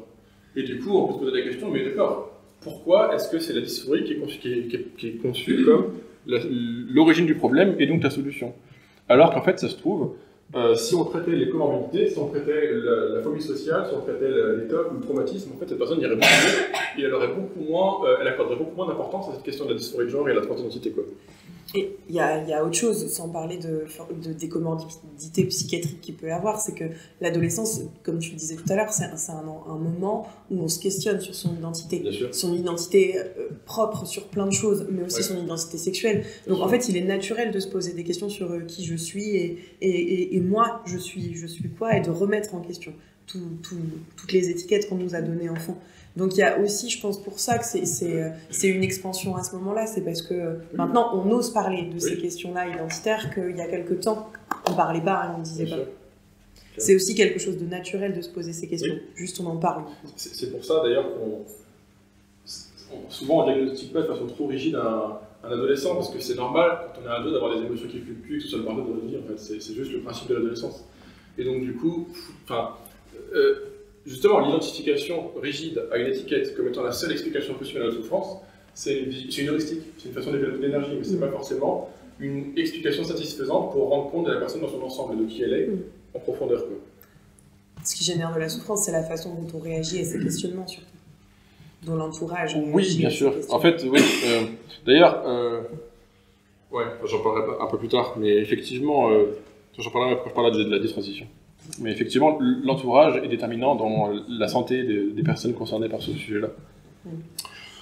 Ça c'est pareil, c'est un chiffre à prendre avec des pincettes, mais autre chose, c'est qu'il y a des études qui montrent que, justement, du fait du harcèlement, du fait des discriminations, même après une transition, même après une réaction sexuelle, en fait, il y a un risque non négligeable, un risque supérieur à la moyenne pour les personnes qui sont trans, d'avoir encore des dysphories de genre, d'avoir encore des comportements suicidaires et des troubles psychiatriques. Non pas tant parce que c'est des personnes qui sont intrinsèquement mal dans leur peau, mais parce que être trans, c'est pas simple dans une société normative. Et donc du coup, même quand ces personnes font une transition, etc., le risque c'est qu'elles soient encore dans une situation de plus grande précarité, parce que justement, la société est très épatante avec les personnes dysphoriques de genre. Bref. Oui. Je n'avais jamais lu le risque de perte de QI sur les bloqueurs de puberté. Qui, source, chiffres, données Alors je vous donne, j'ai tout en train de PDF si vous voulez. Mais... Après voilà, encore une fois, c'est le problème en fait, un truc qui m'a beaucoup intéressé en préparant tout ça, c'est que les sources, les gens qui donnent les sources sont rarement neutres. Et souvent, justement, on entend tout et son contraire, suivant le bord politique des gens, etc.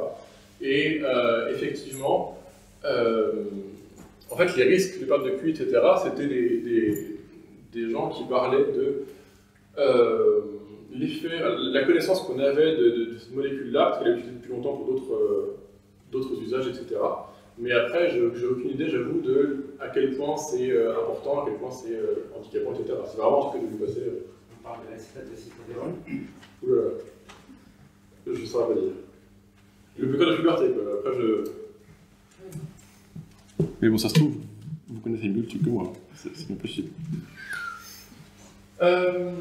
Donc, un autre truc, justement, qui va impacter énormément la santé mentale des personnes considérées par la transidentité, c'est justement la discrimination par l'environnement par rapport à cette transidentité. Donc, la transphobie, c'est ça, c'est une manière de... C'est un peu comme le racisme pour la race, sauf que là c'est pour l'identité de genre. Donc du coup on va considérer que les personnes trans sont inférieures, qu'elles sont moins bien, qu'elles sont pas normales, etc. Et donc, puisqu'elles sont déshumanisées et considérées comme des personnes inférieures, ça va légitimer la violence. On va dire c'est pas grave, de toute façon, c'est pas des humains, c'est des trans.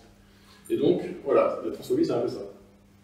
La transmisogynie, c'est la transphobie appliquée aux femmes trans. Parce que, comme tout à l'heure je disais que la société est organisée sur un mode, dans un système de domination des femmes par les hommes, et donc du coup, la misogynie, c'est ça, c'est de considérer les femmes comme inférieures, comme étant trop faibles, comme étant fragiles, il faut leur tenir la porte, il faut leur avancer la chaise, parce que de toute façon elles sont trop faibles et qu'elles s'en sortiront pas toutes seules. La transmisogynie, c'est ça, mais appliquée aux femmes trans. C'est-à-dire que non seulement elle constitue la transphobie, mais en plus la misogynie. Et voilà, Tam Modesta, elle le reformule un peu comme ce que je viens de dire, c'est l'idée que c'est déjà d'être une femme dans la société, mais être une femme trans, c'est souvent encore plus dur. Il y a un concept que j'en parle pas parce que du coup sinon ça va durer 3 heures, mais c'est la syntonie, c'est cette idée qu'il y a des populations dans la société qui vont être concernées par plusieurs facteurs de risque sanitaires qui vont s'accumuler entre eux et qui font que la personne va être encore plus à risque que juste si elle était par exemple fumeuse et alcoolique, ben non, il y aura un truc qui fait que ça va être encore plus vulnérabilisant et encore plus de risque d'être dans le problème de santé, quoi. Et donc voilà, quand les dominations, quand les fait subir les oppressions s'accumulent, bah, ça va générer potentiellement encore plus de facteurs de risque. C'est pour ça que les femmes trans sont souvent beaucoup plus à risque de subir des violences, etc. Et donc le cis-sexisme, c'est juste une vision du monde, voilà, comme je disais, normative, qui est qu'on considère que les personnes cis sont mieux que les personnes trans. Qu'il vaut mieux être cis, c'est mieux, c'est plus simple, etc. C'est une manière de hiérarchiser, entre guillemets, les personnes, encore une fois.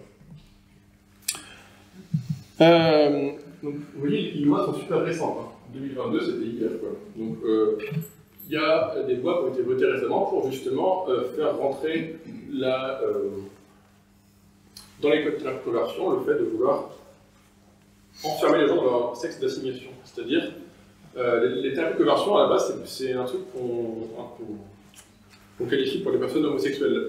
La conversion, c'est vouloir rendre une personne homosexuelle hétérosexuelle. C'est vouloir ne pas la laisser être homosexuelle. Parce qu'on considère qu'être homosexuel, c'est mal, c'est pathologique, etc. Et du coup, on cherche à ramener la personne dans une norme qui est binaire, qui est hétérosexuelle. Et donc, il y a des thérapies qui considèrent que la transidentité, c'est un problème, c'est une pathologie et qu'il faut la soigner intrinsèquement. Et donc, on va donner des traitements, on va faire des psychothérapies pour guérir ces fous, et on va éventuellement avoir des approches un peu spirituelles où il va s'agir de ramener la personne dans le droit chemin, entre guillemets. Et du coup, ça c'est interdit par la loi parce que c'est considéré comme une violence psychologique, en fait. Où on enferme la personne dans une case, où du coup, elle est un objet au service de la société, quoi. Et donc, voilà, ça c'est pas important. Un point aussi sur lequel je voulais aborder, c'est cette question de la détransition.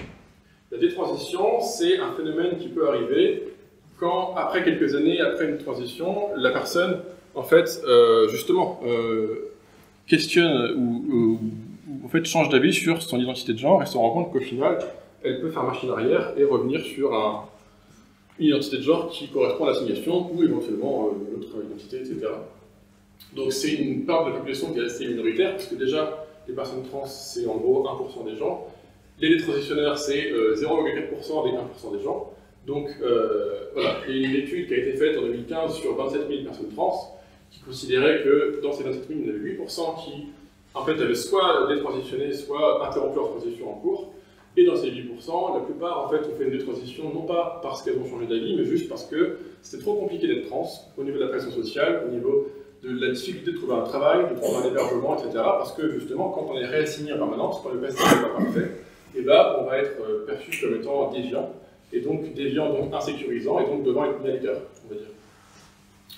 Et donc 0,4% de ces personnes ont fini par réaliser qu'elles n'étaient pas trans, et donc finalement, voilà, leur identité a évolué, et voilà. Donc voilà, il y a d'autres études hein, qui donnent des chiffres, mais vu que c'est des études qui ne sont pas forcément... Enfin, en fait, vu que le sujet change beaucoup au fil du temps, c'est un peu hasardeux d'être trop présomptueux sur les chiffres. Voilà, donc j'ai lu des trucs tout à l'heure qui montraient que justement, ce qui fait que souvent les personnes vont faire une transition, c'est parce qu'elles cherchaient plus à performer un genre qu'à fuir le genre qui leur était assigné à la base. Et donc du coup, quand la transition est basée sur justement cette volonté de vouloir correspondre à un genre, bah, il y a plus de chances de faire une détransition. Et voilà, ce que les chiffres montrent, c'est qu'en général, voilà, c'est quelques années après la transition qu'éventuellement il peut y avoir une détransition. Voilà. Voilà, donc la question c'est maintenant qu'est-ce qu'on fait maintenant qu'on a ces infos-là. Et donc moi, j'ai fait une formation en mars sur les cercles restauratifs, c'est-à-dire comment on peut dénouer des conflits en groupe d'une façon qui fait qu'on en sort par le haut, on va dire. Et à force d'y réfléchir, je me suis rendu compte qu'on pouvait réduire ce processus à trois valeurs, trois processus différents, complémentaires. Donc c'est l'écoute, la responsabilité et l'engagement. Donc, première valeur d'écoute. Déjà, ce qui me paraît fondamental, c'est plutôt que de considérer les personnes trans comme des statistiques dans des études, c'est de se souvenir que c'est des humains, qu'il y a des gens derrière en fait, et que c'est intéressant d'écouter ces gens, ce qu'ils ont à dire, et voilà, d'humaniser ce qui souvent est considéré comme un objet d'étude scientifique, qu'on dissèque, on va dire. Et D'ailleurs, ça vaudrait aussi pour les pick-up artistes qui veulent draguer les femmes et en faire des objets à conquérir. Mais bref. Donc voilà, le concept de mégenrage, c'est quand on genre la personne avec un genre qui est différent du genre désiré. C'est-à-dire, imaginons une femme trans, par exemple, qu'on ramènerait toujours à son genre masculin initial, à son genre assigné. Et bien ça peut être vécu comme une vraie violence psychologique, parce que justement, c'est comme si on ne laissait pas la personne se définir et qu'on veut tout le temps l'étiqueter à partir de sa biologie, quoi. Tout à l'heure, je vous disais que les heuristiques et les jugements, c'est des mécanismes qui visent à créer la sécurité dans le cerveau. Et je pense que ça, c'est un truc qui peut être important à comprendre pour donner du sens à pourquoi les gens ne se comprennent pas, pourquoi les gens ne s'écoutent pas. Les gens ne s'écoutent pas parce que les gens ne sont pas en sécurité, en fait. Et quand on n'est pas en sécurité, on ne peut pas réfléchir, parce que notre néocortex, il est inhibé par le limbisme, par les émotions. Et donc, moi, c'est un truc qui m'aide beaucoup, parce que je vais beaucoup sur Twitter, qui a un endroit extrêmement violent psychologiquement. Et du coup, me souvenir que les gens qui sont agressifs ne sont pas intrinsèquement mauvais ou méchants, mais juste qu'ils ont peur. Et ils réagissent à la peur par la violence. Ça m'aide à ne pas prendre personnellement quand les gens m'agressent et à me rendre compte qu'il y a un humain derrière et que c'est intéressant de comprendre derrière la violence, derrière le propos, c'est quoi les émotions, c'est quoi les besoins.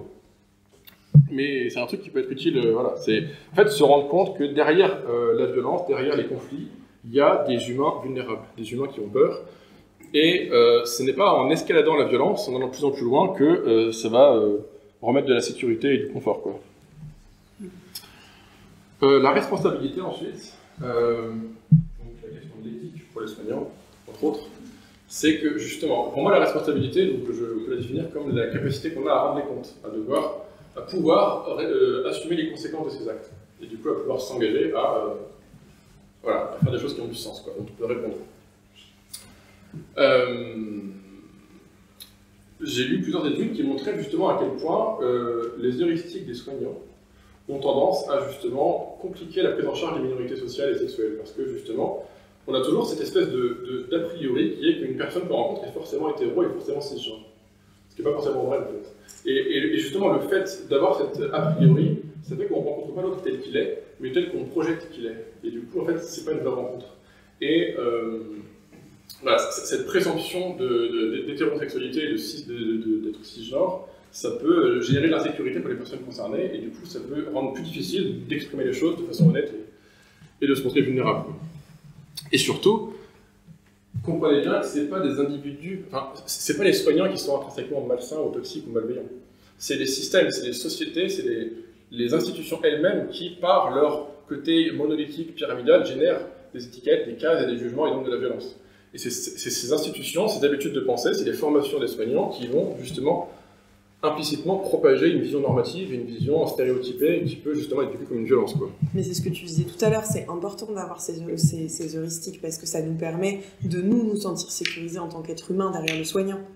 En fait, juste ce qui est important, c'est de pouvoir se dire que c'est un heuristique et de pouvoir le remettre en question. C'est pas grave d'avoir des jugements, c'est grave de les garder. Encore une fois, c'est juste la carte n'est pas le territoire. On a tous des heuristiques, on juge tous tout le monde en permanence. Mais c'est pas parce qu'on juge qu'on doit considérer nos jugements comme la vérité. C'est juste des repères. C'est juste une façon de penser, une façon de parler, une économie d'énergie, mais se souvenir que c'est pas la réalité, ça permet justement d'être dans une vraie rencontre. Et ce qui se passe à l'atelier d'écriture, c'est ça, c'est une vraie rencontre. On n'est plus dans le jugement, on est dans la présence. Et la présence, ce qui fait que justement on peut réparer les trucs parce que la présence, le témoin de l'autre, le témoin bienveillant peut justement voir les souffrances et les soigner par la présence, en fait. C'est ça qui décharge le fardeau. J'ai vu passer ça dans un documentaire que j'ai vu qui était un médecin qui disait en gros moi j'accueille des personnes et je les informe, et à partir du moment où elles ont les informations et où du coup elles font ce qu'elles estiment juste, si elles se plantent, ça les regarde en fait. C'est un peu comme les tatouages.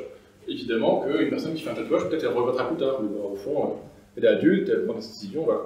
Et du coup, je m'interroge là-dessus, sur justement. Parce que en fait, ce que dit le médecin, c'est que ce serait paternaliste, justement, pour un soignant de vouloir s'interroger sur le sens de la prise en charge, etc. Et du coup, j'ai pas d'avis tranché, mais je me dis, peut-être que ça peut être une façon de se planquer et de se déresponsabiliser aussi, que de dire, ça ne me regarde pas, moi j'informe la personne, elle prend ses décisions, elle est adulte, elle fait ce qu'elle veut. Et bah voilà, si après elle regrette et qu'elle s'en veut et qu'elle est en mauvaise santé à cause de ça, bah voilà, elle est adulte quoi. Et je me dis quand même, ça... moi je me sens pas confortable avec cette posture-là en tant que soignant, parce que je me dis quand même, je sais pas pourquoi, peut-être je suis idiot, mais je me sens responsable quand même des conséquences de mes décisions sur la vie de la personne à long terme. Mais bon. Après, c'est pas nous en tant que soignants qui prenons les décisions pour les patients. C'est eux qui prennent leurs propres décisions par rapport à eux-mêmes. Nous, on est juste là pour montrer d'autres façons de réfléchir, de voir la chose. Ouais. Ils restent les propres acteurs d'eux-mêmes. Nous, on est... En fait, c'est ça aussi le truc, c'est que de quel droit est-ce qu'on décide pour l'autre de ce qui est bon pour lui, et en même temps, de quel droit est-ce qu'on s'en fout. Ça enlève pas la On l'a responsabilité. vu avec le Covid, avec le consentement éclairé qui n'existait plus. On voit bien que la responsabilité n'est pas là non plus avec un non-consentement. Ou un non-conseil, c'est plutôt une obligation. Notre responsabilité, c'est d'écouter et en fait, on est un peu les éclairagistes. Ils sont au milieu de la scène et nous, on éclaire d'une autre façon. En fait, on apporte d'autres façons de voir et on est là. Oui, on propose, on donne des infos, mais effectivement, ça marche. C'est pas de contrôler l'autre, voilà. Plutôt de relationner avec lui. C'est ça. Ça marche pas, bah ok, pourquoi ça marche pas? Est-ce qu'on peut essayer autrement? Ouais. Pour trouver leur façon d'être leur propre acteur. Et justement, en parlant de ça... Après, pardon, mais je trouve que ça bouge un peu, ça. Avec l'arrivée des pères aidants, tous ces textes-là qui peuvent un peu changer la posture et la valorisation du savoir faire mutuel. Mais parce que... je trouve que... Ouais. Je trouve en effet que les pères aidants, c'est exactement dans cette mouvance-là, de remettre en plein centre en disant tout le monde a des connaissances, tout le monde est acteur et tout le monde sait plein de choses. Ce qui est important, c'est juste, je te montre ce que je sais et ce que toi, ça te sert. Et on en parle. Ça marche, c'est bien, ça marche pas, bah ok, moi je sais autre chose. Et toi, tu sais quoi? Faut construire quoi. C'est ça. Un truc aussi, tout à l'heure, je parlais de la sécurité. En fait, le cerveau humain, pour fonctionner, a besoin de sécurité. Et si une personne trans n'est pas en sécurité dans sa famille, il trouvera de la sécurité là où il y en a, en fait. Et c'est toute la problématique de, justement, l'accueil d'un coming out dans une famille qui est, si les parents sont dans le projet de l'enfant, ils disent « Ah, c'est pas vrai, tu vas changer d'avis, t'inquiète pas, t'es juste ado, etc. » Le risque, c'est que l'enfant, justement, ne se sente pas écouté, pas entendu, pas en sécurité avec ses parents, et du coup, il ira chercher la sécurité auprès de gens qui peuvent l'écouter et l'accueillir, justement. Et donc, c'est ça aussi qui peut amener des personnes parfois à s'éloigner de leur famille, à couper contact, etc. Non pas parce qu'ils sont intrinsèquement mauvais ou idiots, mais juste parce que le cerveau humain, il va là où il est en sécurité. En fait. Et c'est justement ce qui donne ce côté si précieux de l'agriculture. Par exemple, c'est un espace où les gens sont en sécurité, où ils peuvent être eux-mêmes, et où du coup, ils n'ont pas besoin d'aller ailleurs, chercher ailleurs la sécurité, quoi. Donc l'engagement, la troisième valeur de la restauration, c'est justement, pour moi l'engagement, c'est se poser la question où est-ce que je suis prêt à investir de l'énergie, à dépenser mon énergie, quoi. Et donc déjà, premier enjeu, c'est de sortir de la déshumanisation des personnes trans. De plus juste voir ça comme une curiosité un peu scientifique et comme une débat de foi, mais justement d'arrêter de montrer du doigt, le monstre, la figure du monstre, c'est celui que je montre du doigt, celui qui est pointé en fait, qui est perçu comme l'autre, le fondamentalement différent. Et justement, inclure les personnes trans dans une société où on peut vivre ensemble, c'est justement arrêter de les altériser, en faire un alter, une autre, mais plutôt de pouvoir parler en tant que de nous en fait. Nous vivons ensemble, quoi. Surtout que justement, il y a de plus en plus de personnes qui font une transition et qui se considèrent trans, et donc du coup, à un moment donné, c'est la question de comment vivre ensemble se pose, pour éviter justement une escalade des tensions, etc. Un truc qui m'a... Cette personne-là, Pia, sur le Twitter, c'est une personne qui m'a beaucoup fait réfléchir. C'est une personne justement trans qui milite beaucoup et qui tweet beaucoup pour informer, etc. Et ces trucs-là m'ont fait réfléchir, qui étaient, en fait, au fond, l'une des raisons principales qui font que les gens ont tendance à rejeter ou à être critiques de la transidentité, c'est surtout de la paresse cognitive, en fait. C'est que les gens, ils ont la flemme de réfléchir, ils ont la flemme de changer leur façon de penser et leur façon de parler. Et du coup, plutôt que de juste faire l'effort de payer le coût cognitif d'inclure dans la société, il y a des personnes cis et des personnes trans, que je suis une personne cis, on va plutôt dire non, je suis juste un mec, c'est tout, en fait, arrêtez de vouloir me dire que je suis cis, je suis un homme. Et cette paresse-là, c'est ça qui va justement alcaliniser les personnes trans, et on considérait qu'en fait, ils nous font chier avec leur vocabulaire, etc. Et bah, voilà, c'est une violence qui consiste à justement refuser de tenir compte de l'existence de l'autre pour vivre ensemble. Donc du coup, pour moi, dans l'engagement, il y a justement cette capacité à pouvoir consentir à dépenser de l'énergie, à dépenser du glucose pour pouvoir faire évoluer notre façon de penser, notre façon de parler, pour pouvoir voilà, vivre ensemble. Bon, ça c'est, je peux passer. Juste pour finir, comme je disais mardi, la plus grande joie des humains, c'est de pouvoir contribuer à faire du bien aux autres par leurs actions.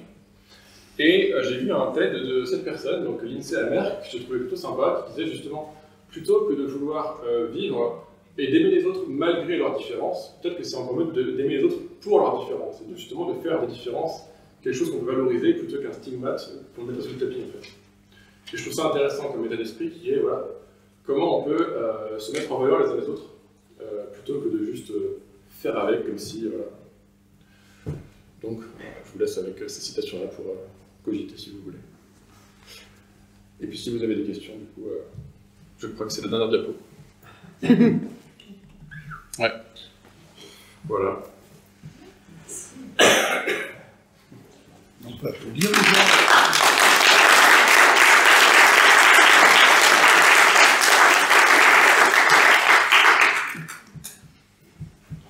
Est-ce que ça a été Ça va, j'ai pas été trop long. Parfait. 20h56. Ah, quand même. Non, 20h, 0h56. 20h tout pile et 56 secondes. Il aurait Ce que tu veux. Alors moi, merci. C'était dense pour moi. Je ne fais pas tout mais je me pose juste la question dans le cheminement de l'identité de genre. À aucun moment donné, vous avez parlé de volonté. Et comme si... est-ce que c'est comme si ou pas comme si, justement, que ça... Enfin, vous voyez ce que je veux dire? Que ça s'imposait, que ça s'imposait pas, comment... Et si ça s'impose, et pourquoi on se pose quand même des questions, enfin, vous voyez ce cheminement-là, parce que c'est aussi des histoires de vie, Est-ce que votre question c'est, est-ce que c'est un choix, notre identité? Alors, peut-être oui, on peut réfléchir à ça, mais c'est pas si simple. Ouais. Alors, moi, ce que je peux dire, c'est que j'ai essayé de synthétiser, hein, j'ai viré la moitié de mes diapos au fur et à mesure parce que sinon j'avais pas le temps. Mais en faisant des recherches, j'ai observé qu'il y avait. Là, j'ai parlé du genre masculin, féminin et non-binaire. Je n'ai pas été très loin dans les non-binaires, mais en fait, il y a d'autres conceptions du genre. C'est-à-dire que l'époque dans laquelle on vit, d'ailleurs, j'en parlais dans cette diapo-là, c'est que en fait, le féminisme, il ne veut pas juste une égalité homme-femme. Le féminisme, fondamentalement, il est radical, veut déconstruire le genre, abolir le genre lui-même, c'est-à-dire mettre fin à cette oppression des femmes par les hommes. Et donc, du coup, dans cette remise en question du genre, il y a justement une exploration, un questionnement sur la nature de l'identité de genre. Et donc, il y a des personnes qui vont avoir une identité de genre qui non-binaire, mais qui va être considérée par les personnes xénogenres. C'est une identité qui consiste à s'identifier à quelque chose qui n'a rien à voir avec le masculin et le féminin. Par exemple, s'identifier à des choses plutôt naturelles, etc. Et j'ai écouté une fois une vidéo d'une personne xénogenre qui expliquait que, en fait, il y avait une sorte d'exploration intellectuelle là-dedans qui consistait à justement dénoncer justement l'hypocrisie des étiquettes de genre et des stéréotypes et de pouvoir justement revendiquer cette déconstruction par son identité. Dire voilà, je suis xénogenre et donc je n'adhère pas à cette binarité et à ces stéréotypes qui génèrent de la violence et de l'oppression. J'ai écouté une interview il n'y a pas très longtemps où on parlait d'homosexualité du coup et on demandait à des personnes connues qui étaient homosexuelles si ils avaient eu le choix d'être homosexuels, est-ce qu'ils l'auraient fait? Et en fait, toutes les personnes qui sont questionnées, elles disent bah non. En fait, si j'avais eu le choix, je ne l'aurais pas fait parce que c'est beaucoup plus dur dans la société et ça demande beaucoup plus de combat et de bataille et d'énergie de ne pas être hétérosexuel. Mais ce que je me demandais, c'est dans la clinique, comment on accompagne ce questionnement et et en fait, au final, j'ai l'impression qu'on se dit qu'il faut pas mettre les gens dans des pièces, pas faire des raccourcis foncés, blabla, mais qu'en fait, vous pouvez faire un choix à la fin, ou telle ou telle case, qu'il y ait 2 cases ou 15 cases. Enfin, et du coup, cliniquement, comment ça peut s'accompagner, vous voyez? Voilà, déjà, je dirais que la première chose, c'est prendre en compte le discours de l'autre, écouter, en fait, parce qu'on a ce réflexe justement de vouloir assigner, de vouloir genrer. Le genrage, c'est ça, c'est assigner l'étiquette aux gens, etc. Et déjà, la première chose moi, que j'aurais tendance à faire, que j'ai fait dans les cas où j'ai accompagné une personne concernée, c'était de m'intéresser à la signification de ces cases, au rapport que la personne a à ces cases, et en fait de comprendre, ok, qui es-tu et qu'est-ce que tu as envie de manifester au monde, qu'est-ce que tu as envie d'exprimer au monde, pour quels aspects de toi-même tu as envie d'être reconnu, d'être vu, d'être aimé, en fait. Et après, ça se construit juste au fur et à mesure. Je sais pas trop si c'est encore une question. Et surtout, moi ce que je d'abord, je crois ce qui me paraît important, c'est de comprendre justement le contexte dans lequel ça s'inscrit, cette histoire, et qu'est-ce que ça représente, à quel point c'est important, et comment la personne a structuré sa réflexion, en fait. Parce que souvent, au moment où les personnes en parlent, ça fait des années qu'elles y réfléchissent, qu'elles y pensent, et du coup, il y a un cheminement souvent qui est construit, etc., et c'est toujours intéressant de comprendre comment c'est construit. Oui, vous avez parlé beaucoup, si j'ai bien compris, des relations entre la personne en voie de transition, quel que soit le niveau, et les soignants ou les professionnels chargés de les aider, de les entourer. Il y a un point que je n'ai pas bien entendu, mais j'ai peut-être très mal compris, c'est les rapports entre les personnes qui s'occupent de ces phénomènes de transidentité et l'environnement social de la personne, comme s'il y avait la personne en voie de transition d'une part et l'environnement médico-psychologico, etc., qui va tenter d'améliorer le sort de la personne. On a constaté, enfin, du moins j'ai constaté dans mes activités professionnelles, que l'une des grandes difficultés de la personne en voie de transition sera probablement sa propre vision de ce qu'elle est, mais ce sera aggravé terriblement par l'environnement. Environnement social. Je pense par exemple à des personnes qui ont amené une transition après être mariées, de personnes guillemets hétérosexuelles, qui ont amené une transition après être mariées, qui ont fait des enfants. Ultérieurement, l'un des deux, dans les cas que j'ai vu, c'était le mari. Le mari décidait d'entrer dans une transition pour devenir femme. Oui, on est dans une situation très particulière où il y a évidemment la santé et l'avenir de la personne de la transition, mais également tout l'aspect social qui, je vous le dis tout de suite, est très mal connu, tant par les magistrats que par les avocats, qui auront à s'occuper de ce cas. Et on va chercher des professionnels qui vont tenter de savoir si les jeunes enfants, selon leur âge, comment est-ce qu'ils peuvent supporter la situation. Est-ce que donc ce genre de situation rend plus difficile le travail que vous faites à la clinique, ou est-ce qu'on considère que c'est encore plus difficile, mais que c'est dommage, que ce serait mieux si la personne en transition était restée célibataire, n'avait pas de problème avec des enfants, n'avait pas de problème avec un mari ou une épouse. C'est un peu l'interrogation que j'aurais. J'ai tendance à dire qu'effectivement, la société prescrit des rôles et que souvent, associé à ces rôles, il y a des responsabilités et du coup, une assignation à ces responsabilités qui est, en tant que parent, on va s'occuper des enfants, de machin, et que ça peut générer des pressions sociales supplémentaires, qui est, tu es une femme, tu n'as pas le droit de ceci, cela, etc. Tu es un homme, tu n'as pas le droit d'être enceinte. Ça n'existe pas. Et donc, effectivement, ça peut générer davantage de risques de subir des violences. Et j'ai envie de dire que les soignants font partie des violences, c'est-à-dire que la plupart des soignants, en fait, ils connaissent rien, en tout cas dans ce que j'observe. Et du coup, cette incompréhension, ça peut générer aussi beaucoup de rejets et beaucoup de normativité, etc. Et après, un truc que je peux parler aussi, aujourd'hui, ce midi, j'ai lu un mémoire d'une amie qui est psychologue et qui, justement, a fait un mémoire pour un DU sur le deuil. et justement qui s'est rendu compte que beaucoup de... Enfin, là je parle plutôt des enfants, parce qu'on sait que les transitions souvent elles se font entre 18 et 30 ans, en moyenne. C'est assez fréquent que quand un enfant, par exemple, fait un coming out, que les parents, justement, ils transitionnent aussi, c'est-à-dire qu'ils apprennent à vivre avec l'enfant avec sa nouvelle identité, en fait. Et il y a beaucoup de parents qui décrivent un processus de deuil, qui est de faire le deuil du fantasme de l'enfant qu'on avait imaginé avoir, et d'accueillir l'enfant qu'on a maintenant, c'est-à-dire de pouvoir apprendre à aimer la personne telle qu'elle est, à présent, après sa transition, pendant sa transition, en fait. Et du coup, effectivement, d'après ce que j'ai vu dans le mémoire, en tout cas, c'est souvent très sous-estimé les enjeux, les changements dans la famille, la dynamique de la famille. Et du coup, je peux imaginer que, effectivement, quand c'est un parent qui transitionne, ça peut aussi générer un tas de changements, parce que du coup, en fait, on fantasme beaucoup sur qui est l'autre.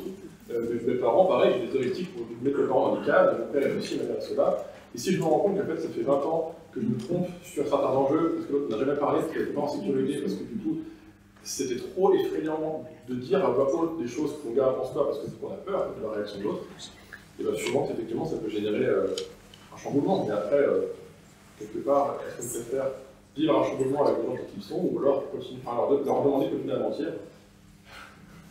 Je sais pas. Mentir pour peur.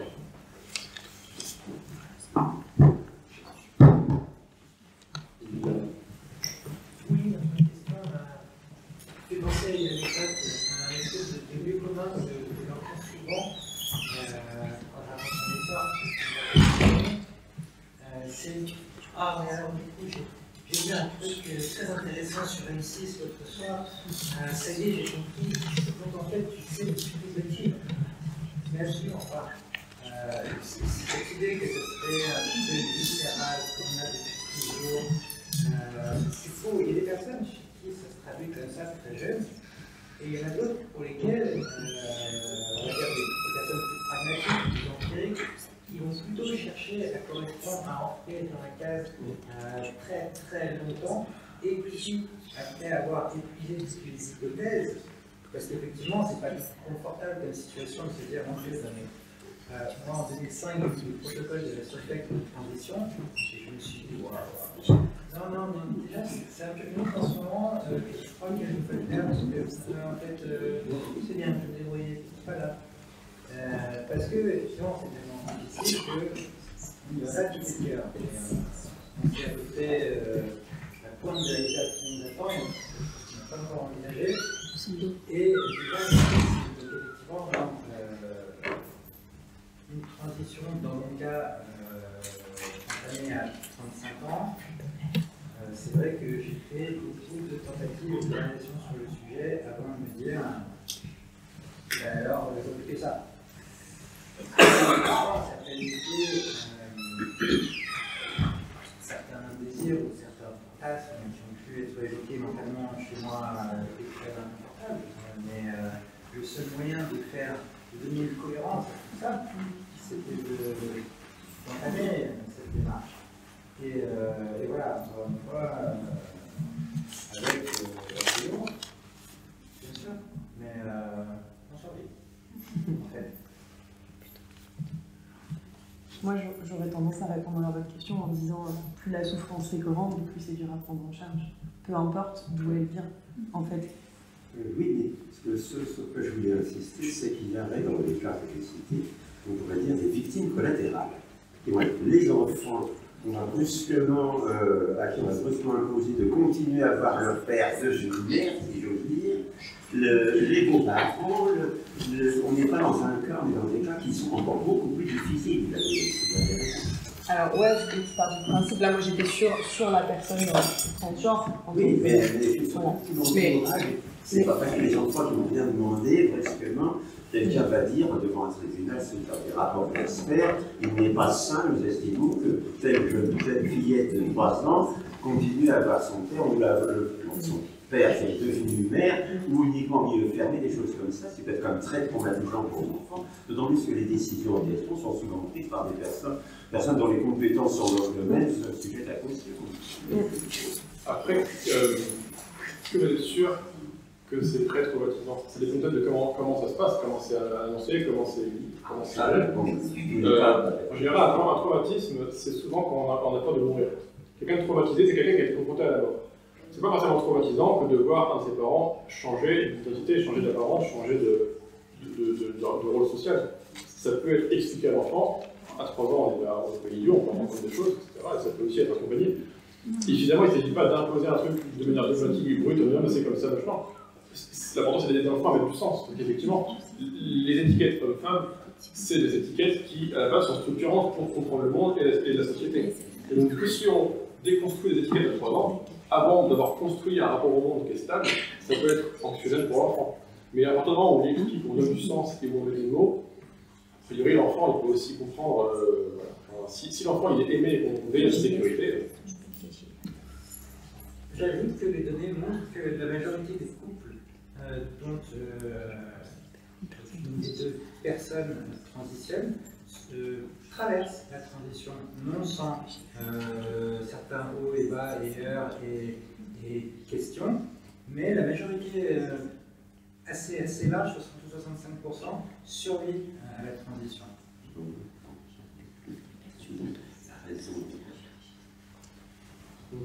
Non, mais effectivement, il doit y avoir des cas absolument. Quelques cas, ça le fait. Après, il y a des. Malheureusement, il y a des partout dans notre communauté. C'est bien résumé ça.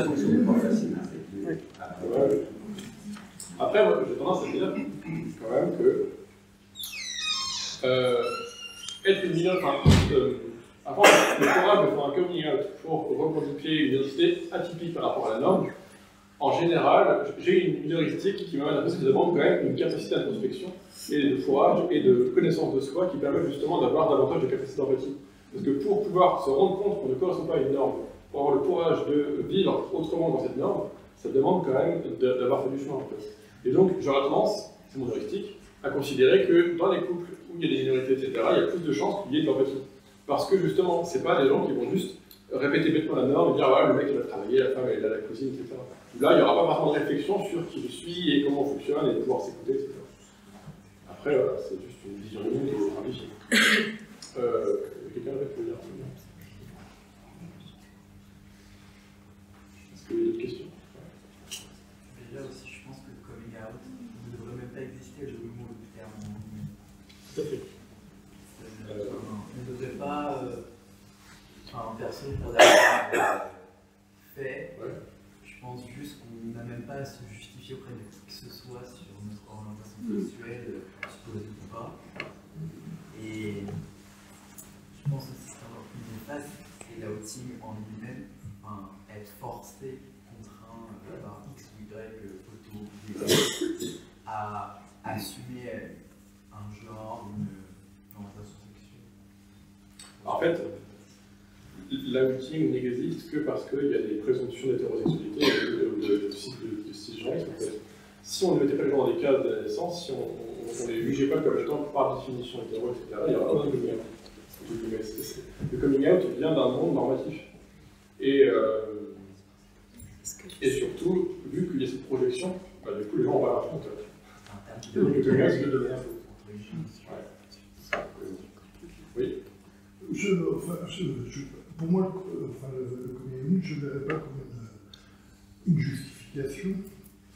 Non, je parle en tant que père, si mes enfants venaient me le dire, je le verrais plutôt comme pas une justification, un besoin d'être compris. C'est mon avis à moi, c'est pas. Pour moi, c'est différent. Besoin de compréhension et la justification. La justification, c'est quelque chose qui est répréhensible. Enfin, je ne sais pas si je peux. Aide-moi, Edine. Moi, je le vois juste comme un nom qu'on met sur une communication, en fait. Simplement. Qui a vécu la homophobie, mais que ce soit scolaire, familial et tout, où j'ai été obligé de tout petit de devoir justifier que je n'étais pas comme ce que les personnes présupposaient de moi. Oui, je comprends bien, mais quand tu l'as dit, comme tu disais à tes parents, c'est pour qu'ils te comprennent. Ah non. Bon, bah d'accord. Peut-être que vous mettez simplement pas le même sens derrière le mot coming out. Voilà, je pense que ça. Oui, enfin, je sais pas, moi, je vois pas quelque chose de négatif. Oui, c'est ça. Justement, je tiens quand même à vous présenter, donc je m'appelle Léo, je suis en cours de transition depuis 1 an. Okay. Et moi, le coming out, je vois plutôt ça comme une libération. Parce que se faire mégenrer tout le temps, pour moi, c'est une libération de se faire genrer comme on veut. Donc pour moi, c'est pas.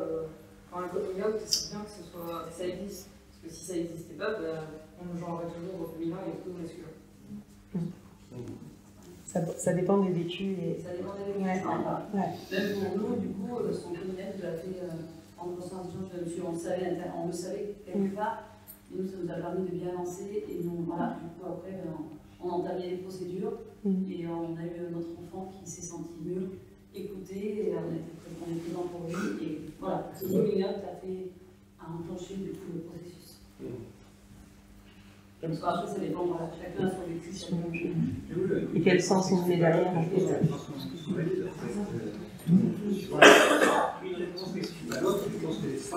Oui, je pense que, enfin, pour moi, je verrais plus pour la personne qui fait. Après, est-ce que c'est le cas de obligatoire? J'en sais rien. C'est ta perception. Voilà, c'est ma perception. Ma perception, elle est que si, c'est vraiment ce que je pense. Si une personne fait son coming out, c'est que c'est nécessaire à son épanouissement. Mais encore une fois, tout dépend de la personne. Ouais. Oui, non, mais c'est ça, parce que chacun a ses propres. Il y a des libérateurs sur certaines formes, mais à un côté, il y a les diverses. Il va être libérateur, mais à la fois. Triste que ce soit nécessaire. C'est une mort. C'est énorme.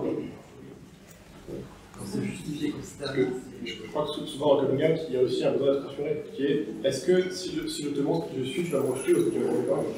Et donc c'est une forme de demande d'être rassuré sur le fait qu'on ne va pas nous rejeter si on arrête de se cacher, si on arrête de se protéger en fait. Parce que un coming out, c'est se sentir vulnérable, c'est prendre un risque, c'est faire un pari en fait.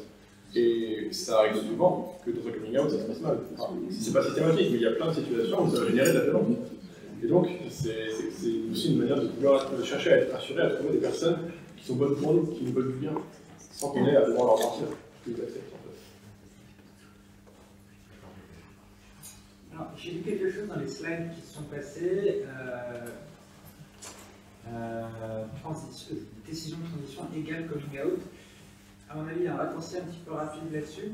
Pour illustrer ce que j'ai en tête, je vais parler du protocole de transition américain. En France, on a dans l'idée qu'avant d'accéder à un traitement hormonal, il faut faire ses preuves, il faut vivre dans son genre assigné. À l'époque, quand j'ai commencé à me renseigner sur le GST, c'était 1 an. Maintenant, sur le protocole, je ne sais pas comment ça évolue en France sur ce qui s'appelait le FPAS et Transsanté aujourd'hui, qui sont les rejetons de la COPEC de l'époque. Chez les Américains, ils ont une vision quand même beaucoup plus souple. On peut aménager certains modules dans la transition, dans les transitions, de manière un petit peu libre, au ressenti. Il y a certains garde-fous pour chirurgicaux notamment, mais l'obtention d'une ordonnance pour des hormones n'est pas conditionnée à vivre dans son genre de destination. J'ai eu la chance par voie, par les protocoles non officiels, sans les équipes de prise en charge pluridisciplinaires, de rencontrer une endocrino très très chouette, à qui j'ai exposé ma problématique et qui m'a dit ok, j'avais une validation psy, je ne l'ai pas coupé, mais bon j'ai joué le jeu, et elle m'a dit ok, je te donne ton traitement hormonal, par contre d'ici 1 an, si à un moment tu ne décoinces pas dans ta transition sociale, il faudra reconsidérer. Et je dis ok, deal. Et du coup, l'appui hormonal pour avoir la capacité intérieure de transitionner socialement a été ultra important, décisif pour moi. Et demander à quelqu'un de faire une transition sans soutien hormonal, je continue à trouver ça très très raide. C'est comme si on disait à quelqu'un qui dit tiens, ben moi je vais devenir marathonien. Il dit, ok, mais d'abord tu vas courir un marathon pieds nus, et si tu y arrives, ensuite on te donnera des chaussures. Ok? Ah, bah du coup, je vais peut-être continuer baby-foot parce que c'est. Ouais, mais c'est voilà, c'est. Il y a peut-être encore des choses. On pense souvent que la transition est quelque chose de très linéaire, avec un coming out, des hormones, une chirurgie, et c'est plié, sauf qu'en fait, non, c'est linéaire. Pareil, c'est une heuristique, très long terme. C'est pas du tout linéaire. D'abord, il y a du temps qui passe dans l'étape, c'est éprouvant, c'est fatigant, et ça va pas droit, ça monte, ça descend, des fois ça brouille un petit peu, et ça repart d'ailleurs, et on finit par y arriver. Mais essayer d'imposer une ligne qui devrait être la même pour tout le monde, ça peut être très violent pour les personnes concernées parce qu'on n'a pas tous les mêmes objectifs transitionnels. Par exemple, beaucoup de gens ont considéré « Ah, donc tu vas te faire opérer ». Alors non, c'est pas ce que j'ai dit. Et c'est pas ça une transition. Peut-être, je sais pas. Peut-être que dans l'idée, je pense que oui, mais peut-être que finalement, ça sera non. Je connais des cas qui, une fois qu'ils sont arrivés à leur équilibre social, et à avoir un passing suffisant, et à être, on va dire, furtive, le terme qu'on utilise entre nous, ça leur suffit. Et derrière, le reste de la vie affective, relationnelle, sexuelle n'est pas conditionné par le libido, par exemple. Donc penser tout de suite en termes de ce truc très sensationnaliste d'opération génitale, c'est déjà se tromper dans sa considération originelle.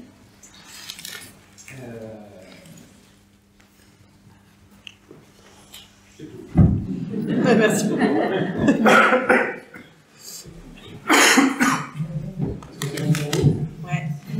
Merci pour votre participation. Merci.